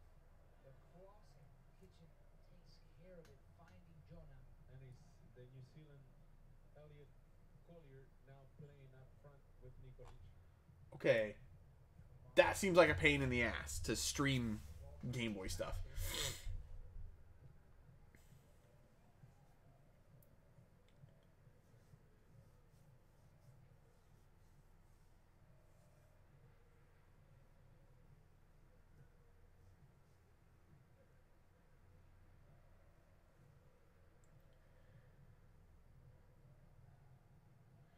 Just use the emulator. The quality is a lot better for streaming recording. Really? A little bit under half an hour left to play. And it seems like Chicago Fire are closer to the equalizer than the Galaxy to making it 2-0. Dax McCarty. Vincent opening up. Finally, the ball gets to him. Katai. Oh yeah, it does actually look pretty decent. I don't know. I'll look into all that stuff later. Collier leading off for the Serbian. Attack to Collier. This could be it for Chicago. Nice defensive coverage that time by Steries. It's going to be once again a corner kick for the Chicago Fire. Wind power. That's how I Emulators are the way to go. Okay. Chicago had only one Seems like a legitimate option. And a lot easier than actually doing what I would need to do to actually stream it off the Game Boy. That would be a pain in the ass. Forced to use his fists out of bounds for another corner kick for the Fire. The ball becomes like a UFO. You don't know which way it's gonna go with the wind. Jesus. That's where Bingham. Yo, Sean been rolling with hair across like Ash and Pikachu. Fuck's sake, man. You've had that one hair across forever. Tiger takes this one because it's going to be an outswinger. But Brandon Vincent is there as well. He's making the overlapping run. The ball's going to be played to Kappelhoff. Good chance. Nikolic, the header. What I don't think that was necessarily a planned set piece, but Chicago just did a madness off a corner. The execution was perfect in the pass for Kappelhoff. Nikolic was left alone for a second, but the Hungarian striker. Headed it right at Bingham. I feel like Chicago's going to score a goal in this game. Like they're looking really good in the second half.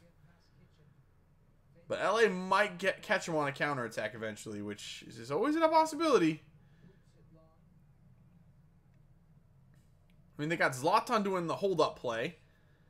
And then they got Ola Kamara just running in. Like, this is a day. And they got Alessandrini up top, too. It's like Zlatan's dropped deeper. Like, almost into just a midfield area. With Alessandrini and Kamara up top. Obligated to defend in the last It's kind of weird. 50 yards. Closer and closer to their own goal. And the Galaxy as well preparing another sub. There you see him right in front of Vincent. Sorry, right behind Vincent, forcing the LA Galaxy bench. Holy shit. Yeah, Sean, I'll have to look into it, man. I'll have to check a couple of people, how they have it all set up and stuff. I don't know. Wonder if he's ready to play 90. I don't know. I'm not sure how I do it. That knee injury. He was in 9 years. But that might be something that I look at, like, streaming on Twitch as well. Don't know if I'd necessarily do it on YouTube, as you know, like for videos and stuff, but I might stream it on Twitch. I don't think the Frenchman is very happy about this We shall see. decision. Replaced by Sigismund. We shall see. Chris Pontius, the ex-DC United player. Oh. Pontius with one goal. What the? Just stop my stream for some reason. Okay.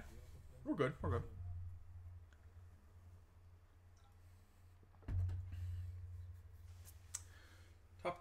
Poketuber. Is that what it's called? A Poketuber? Simplistic layouts with face cam. Cool, cool. Check them out. Hour 40 minutes till Columbus and DC. It's already 2:20 for real? How long have we been going? Oh, 3.5 hours. Holy shit. I lost my freaking stream. Come back. Twitter broke. There we go. To the right, legit space on the left. Zlatan gets hit, trying to control that ball. Chicago fired the other way, but Steries is there. This game is either going to be... It's either going to end 1-1 or LA's going to win 2-0. Central. Katai takes the shot. Yo, that was a dangerous shot. That bounced in a funny spot for Bingham, but he got it. He did a good job with it. Shoved it away. Tony Chani almost at the corner flag. Playing Dax. Give it to Schweiny, Dax. Stop trying to be a hero. What are you doing, Dax? McCarty See, wins that one out of bounds. what are you doing? Dax, man. What the hell are you doing? Chicago is closer and closer from tying this game up. Katai with a great left-footed shot just from outside the box. Not very orthodox response by Bingham, but he kept the ball out. That's the most important thing. LA is struggling right now. Joanna under pressure. This dude knows he's going the wrong way. It was a foul on what? Holy shit. Very good first few minutes in the game by Katai.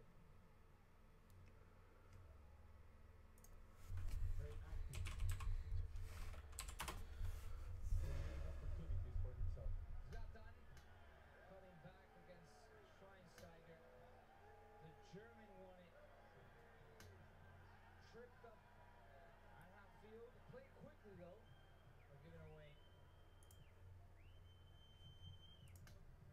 Katai has added another level of dynamic play to Chicago Fire's game, something that Corey didn't do. No doubt about it. And what there's no doubt too is that Zlatan is far from being in the best shape of his career. Because They say Fire Galaxy game was sold out. Doesn't look very sold out. I mean, he's not running that much. along that far side, it looks pretty sold out. I don't see any empty seats out there, which is a drastic contrast to what I saw between the Galaxy and Sporting Kansas, or Fire and Sporting Kansas City earlier, where that was a hell of a game and like nobody was there. The scoring chance might get. Well, if anyone gets that luxury, it's Zlatan.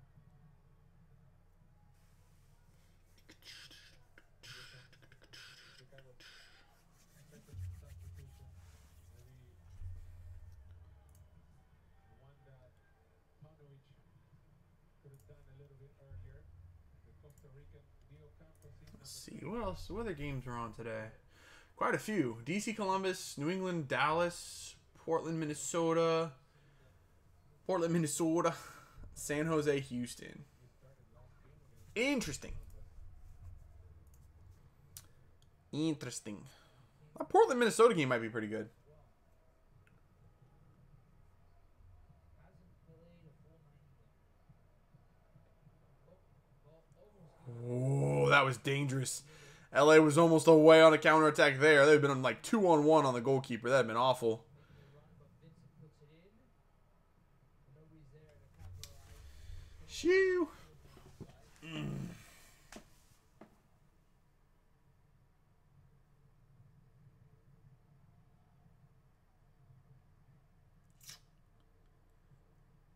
There's just not a lot of chances in this game. LA's playing pretty defensive. Chicago's struggling to break them down. Bingham's popping goal kicks out of bounds. What the hell was that? There needs to be more games on. Yeah. Sigismund is not that happy. Oh, that dude got clattered. The second half has That was Ashley Cole. Good lord, he probably broke his hip. He got destroyed right there. The offensive end created not nearly as much as they did in the first half. he is almost demanding for his players to push Chicago back. But it's very difficult to do it. Because not only do they have to work against Chicago Fire, they have to work against the wind. Yeah. It's like a salmon swimming upstream. Yeah. Oh, the Jets going on a run, boys. Go on. Trying to penetrate. Back to Cole. Ball to Cole. Good movement. Jonah. Switches it up nice. Sanchez. God, that wind is kind of a madness right now. Strong push by Vincent. Ponix wants to take the throw in. Edgar wanted it as well, but seems like Ponix is going to put it in play. Salah scores every 86 minutes on average. Jesus. He's going to fight the wind as well. Kamara won't get there. Jonah. Kamara's offside. Kamara's offside. Kamara's offside. But what a great save anyway by Adrian Sanchez. Okay, I changed my mind. I said it was either going to end 1-1 or 2-0 LA. This is going to end 1-0. LA's going to win this game 1-0. To create an opportunity for his shot. He didn't connect the ball well. That's why he went Okay, in Ola Kamara. that goal kick from Chicago almost just went out for an LA corner. Well, a re-kick once again. The ball needs to be in the 6. Join us for Minuto 45 at the half What is going on in this game? every World Cup match. The fuck is happening? BN. They get the best halftime analysis, the best World Cup analysis on TV. That might be one of the rules that I disagree Oh. with. But if you take a goal kick and your teammate touches it inside of the box, Did Man City officially win the title today? Yeah. it's a goal kick. So, That's a very easy cop out when you're under Yeah. pressure. yeah, exactly. What is the point of putting that pressure then? If Exactly. you can do it. infinite, times until it works out. Zlatan controls with his chest. Almost looked like a handball. Fade chip. Long ball. Kamara flicks. It's Oh shit, Ibrazane. fighting the man off. Zlatan right. Into Richard Sanchez. Dude, if Zlatan gets behind you with the ball, just kiss your ass goodbye, dude. It's impossible to get back in front of him. This is the second time Sanchez had the opportunity to stop Zlatan, who was onside, who covered the ball with his body, especially using his arms against the defender. I insist, I don't think he's in the best shape. I think he's far from the best shape possible. City didn't win the title today? Really? Time and his rhythm back. Oh, doesn't Manchester United have to lose? I think they have to lose for them to win the title. This was maybe the chance he was waiting for to put the game away in favor of the Galaxy. Okay, it's a lot more likely that this game's going to end 2-0 because Fire can't even get the ball. Swede. Playing Pontius. Pontius. The fade chip. Zlatan is close. He'll get the ball. Jonah. I don't like how they call Jonathan Dos Santos Jonah. It's weird. I've never heard of Jonathan being called Jonah. It's just bizarre. Zlatan forcing a ball, was looking for Pontius. And one back by Katai. McCarty to Collier. Still Collier. And McCarty plays safe back. Chicago just cannot move the ball up the field for anything, bro. Game of minutes played for Zlatan to become the full player that we know. Well, they've given him 76 minutes. When was the last time he played If United lose tomorrow, they win the title, but doubtful they lose, they play West Brom. Yeah, probably. Although, to be fair, like, Manchester United, for the last couple of years, like, West Brom would be a team they lose to. Just out of nowhere. another opportunity to put the ball inside Nah, I don't think that they will lose. Not this Man U team against this West Brom team, but at their backs? maybe. This could be another dangerous play. And a yellow card. Is it for Kitchen? He was the one who took one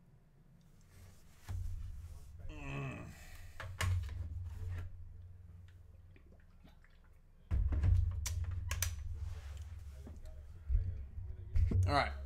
We're going to see... Wait, Fire have a free kick? Shit. Zlatan's going to be a one-man wall up there?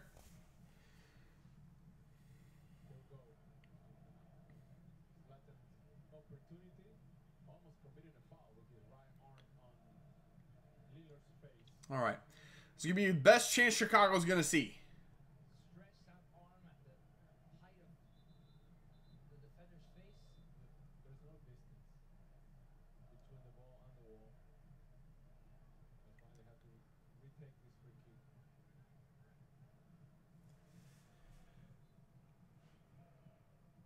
Schweinsteiger. Vincent. Putting it in. Cole headering it out of bounds. Corner kick for the Chicago Fire. Chicago has a corner. 12 minutes to get the equalizer. Corner kick number 8 for the Fire. He'd be the most expensive signing this summer out of every league? I have no idea. What the fuck was that corner? Dangerous service that time. You know, Nico, between the first, Who even took that? you know how many corner kicks on this side of the pitch?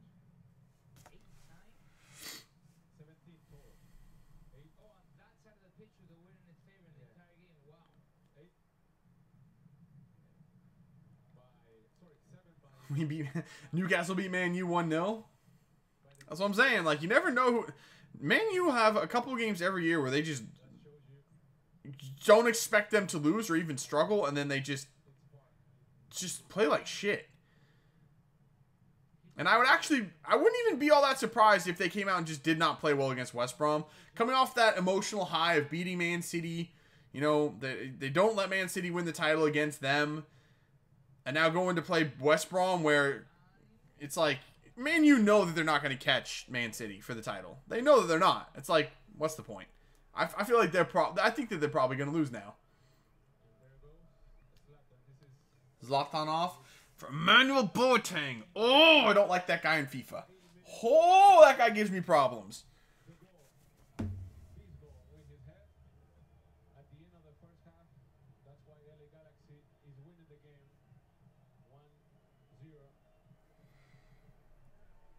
1-0. Zlatan is such a freaking beast, man.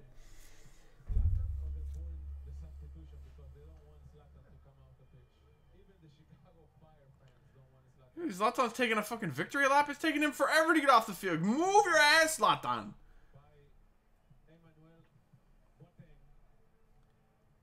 Emmanuel. Zlatan will fill the stands wherever he is the Emmanuel Boateng. I've never heard of that name pronounced quite in that manner before, but okay. Emmanuel. Completely different. He's fast, and he looks like he's gonna play on the left, moving legit to play behind Ola Kamara, the lone forward, true forward, in these last 10 minutes on the game. So 10 minutes left. Can Chicago get back in this thing? Not likely. Not with the way they've played so far. They had a really good burst, like at the start of the second half, where they were all over LA, and they just kind of petered out. Well, although they do look like they're starting to get it back together now. We'll see. We'll see. I don't know.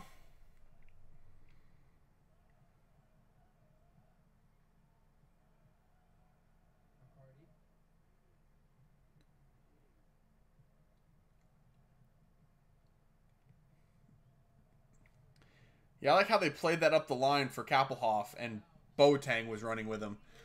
Kappelhoff is not going to beat Boateng. It's not going to happen. There are not very many people in this league that can beat Boateng. He's small, but woo, he's fast.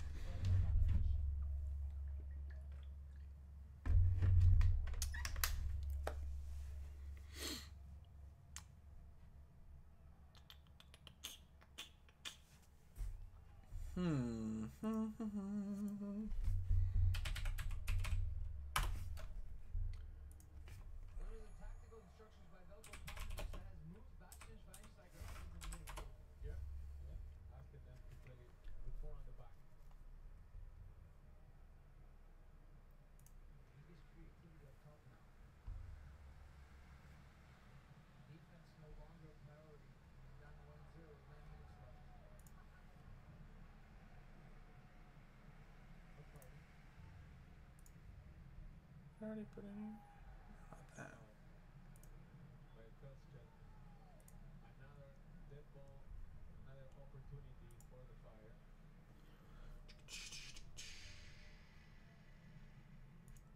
Nope, wrong thing. Katai Campos, Nikolic, Collier, Schweinsteiger,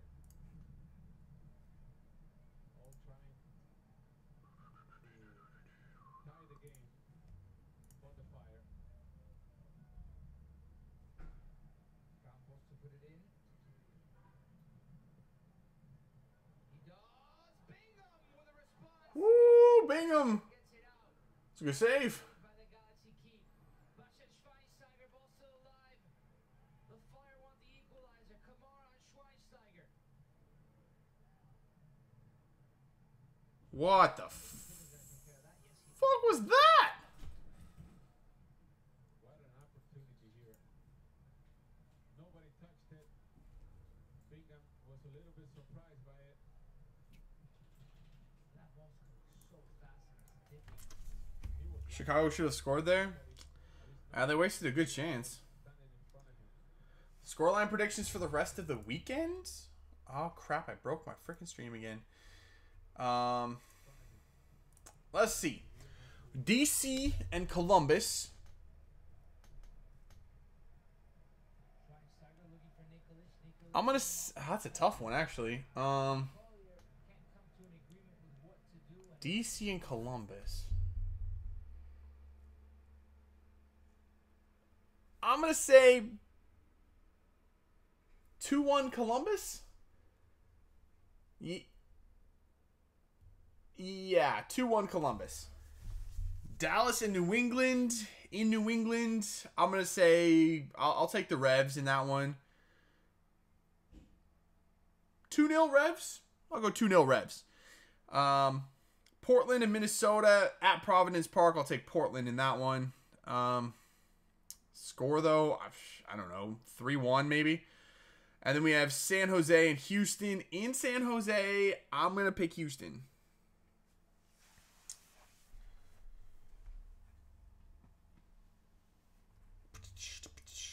What happened to my stream? It broke again.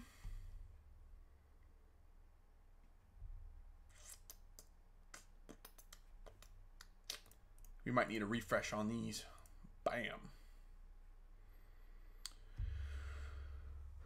And then tomorrow there's Sporting and Seattle in KC. And then Atlanta, NYCFC. Like we've already been over who I think is going to win those.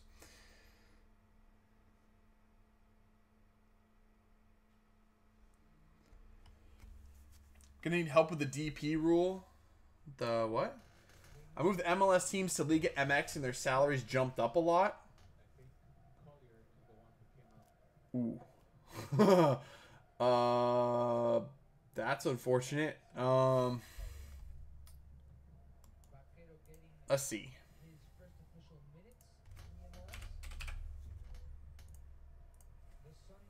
So I would say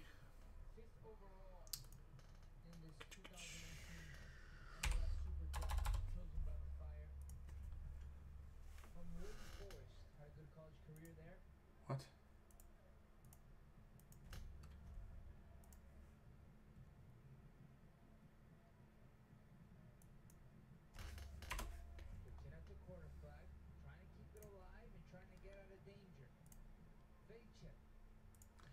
So let's see. I usually set the designated player wage at 12K.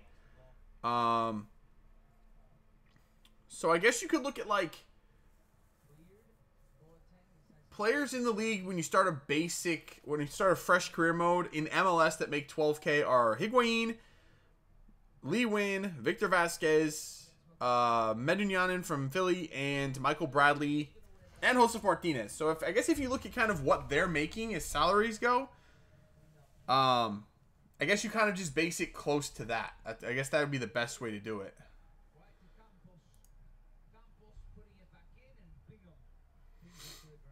Next game for Chicago is going to be next Saturday, April 21st at Red Bull Arena. Reese, I love that's always how your response is to when every time Nathan mentions Inter Milan, you're like, fuck Inter.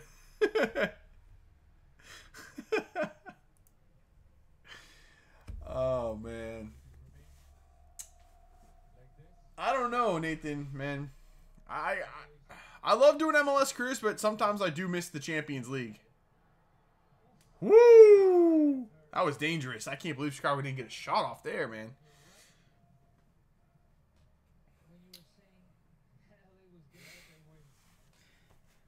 Oh, it just couldn't. Was that Katai? Just could not control that ball in.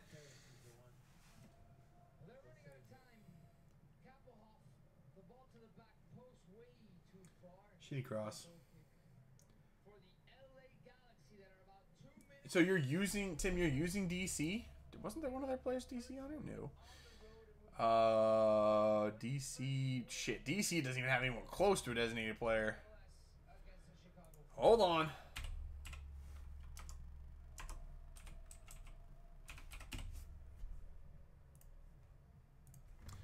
Let's see. Highest wage for DC. Actually, they have someone close. Who was it? Assad. So Assad makes 11K per week. So I would just set the designated player cap, I guess, a little bit higher than that.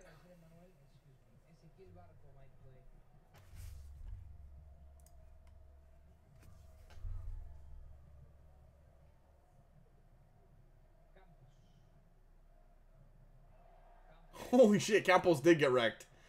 Wow.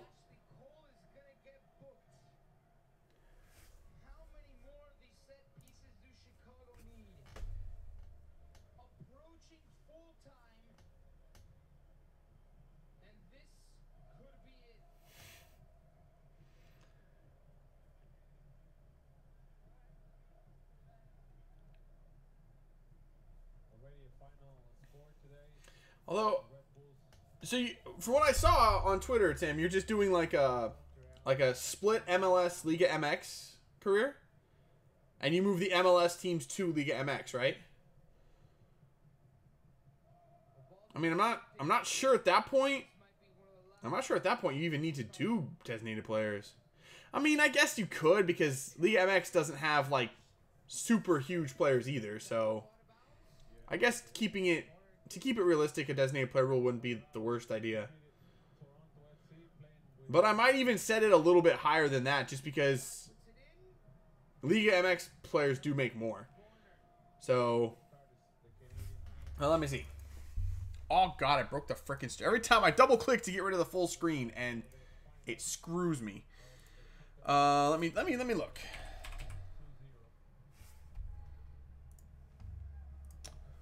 So, holy shit, 95K per week for Gignac. Wow. Yeah, they are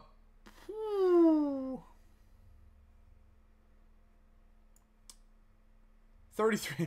Yeah, I mean something around that would be pretty good. Let's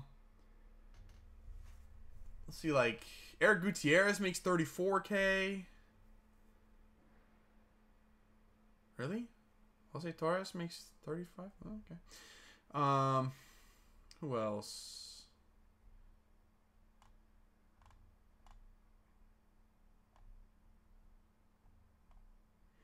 I mean, even if you set it at 33K, I can tell you, just by looking at this list, Tigres has about 7 or 8 players that make more than that. Club America has about 7 or 8 players that make more than that. Chivas has quite a few. Monterrey has quite a few. I mean, even Querétaro has a couple players making more than that. I don't know. That's going to be hard to...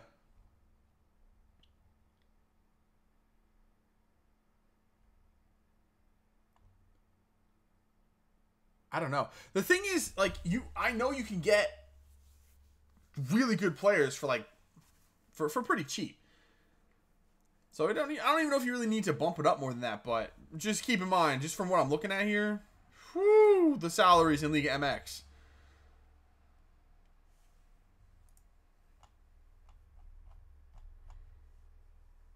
Bit mad. A bit mad.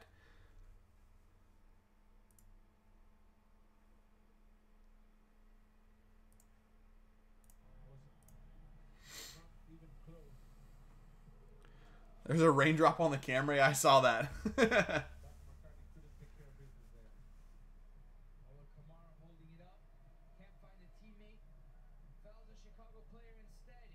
Schweinsteiger out wide. Vaquero. Let's face him. Vaquero plays Schweinsteiger back.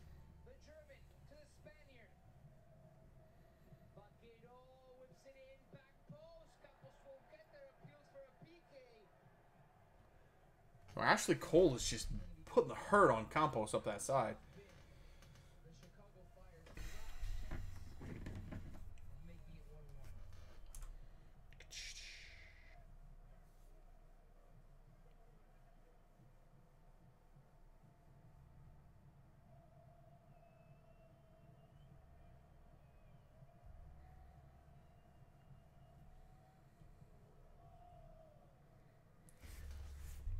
Yeah, I think we might call it a day for the chat and chill live stream after this game. Oh, Kamara's through. Oh, Kamara doesn't have the legs anymore. Unlucky. Do you watch the NBA? Sometimes. I used to watch it a lot more, but that was before I really got more into soccer than NBA.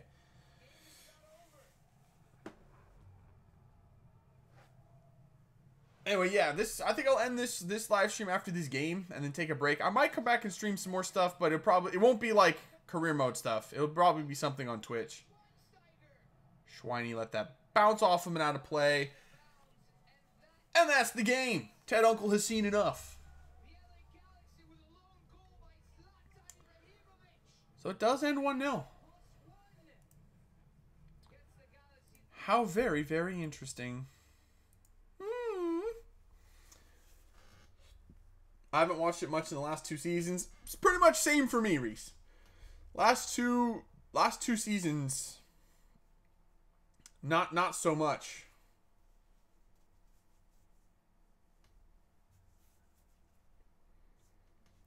What are you streaming on Twitch? I'm not sure. I might go for some Far Cry just because I haven't played it in like a week, and I don't know why, because I freaking love that game, but I haven't played it in a while, so I might go for some Far Cry.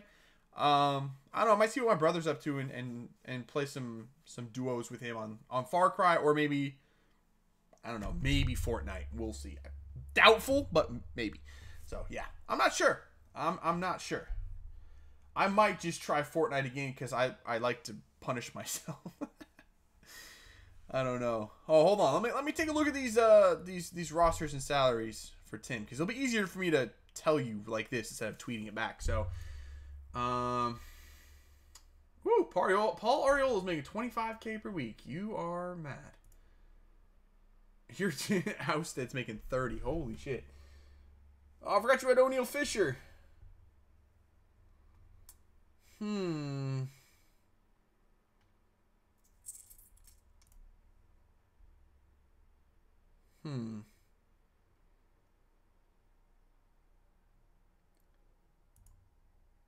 So even if you said it like 33K, you wouldn't. Where's Yamil Assad? He's making 25K. Okay, so like on SoFIFA, Yamil Assad is the highest earner on the team. So something got crossed when you moved them. You have 2 players making more than that. Yeah, I'd probably go for like 35K for your designated player rule. Maybe even more, to be honest. No, I think about 30, yeah, somewhere in there. It's gonna be tough to narrow it down. Yeah, I'd probably start at like 35 and then go from there and see what happens. Because you gotta look at some of the players that you have. I mean, Yamil Assad, how old is he? 22. He's definitely gonna be a designated player at some point. Paul Arriola probably will be as well, just based off of what his starting salary is. I don't think Birnbaum will get there. Ousted shouldn't. Yeah, 35 might do it. It might be a little bit low, but we'll see. I guess we'll find out. Let me know how it goes. So yeah, that is. Oh man, I need to stretch my legs. My ass is killing me sitting here for 4 hours. That is where we're gonna end this one for today. Like I said, I'll probably take a little bit of a break and come back. I don't know, maybe an hour or so. I'm not sure, but I'll let you guys know on Twitter what's going on with a later live stream today. So that's it for this one. Appreciate you guys coming and hanging out, and I'll see you maybe a little bit later. See ya.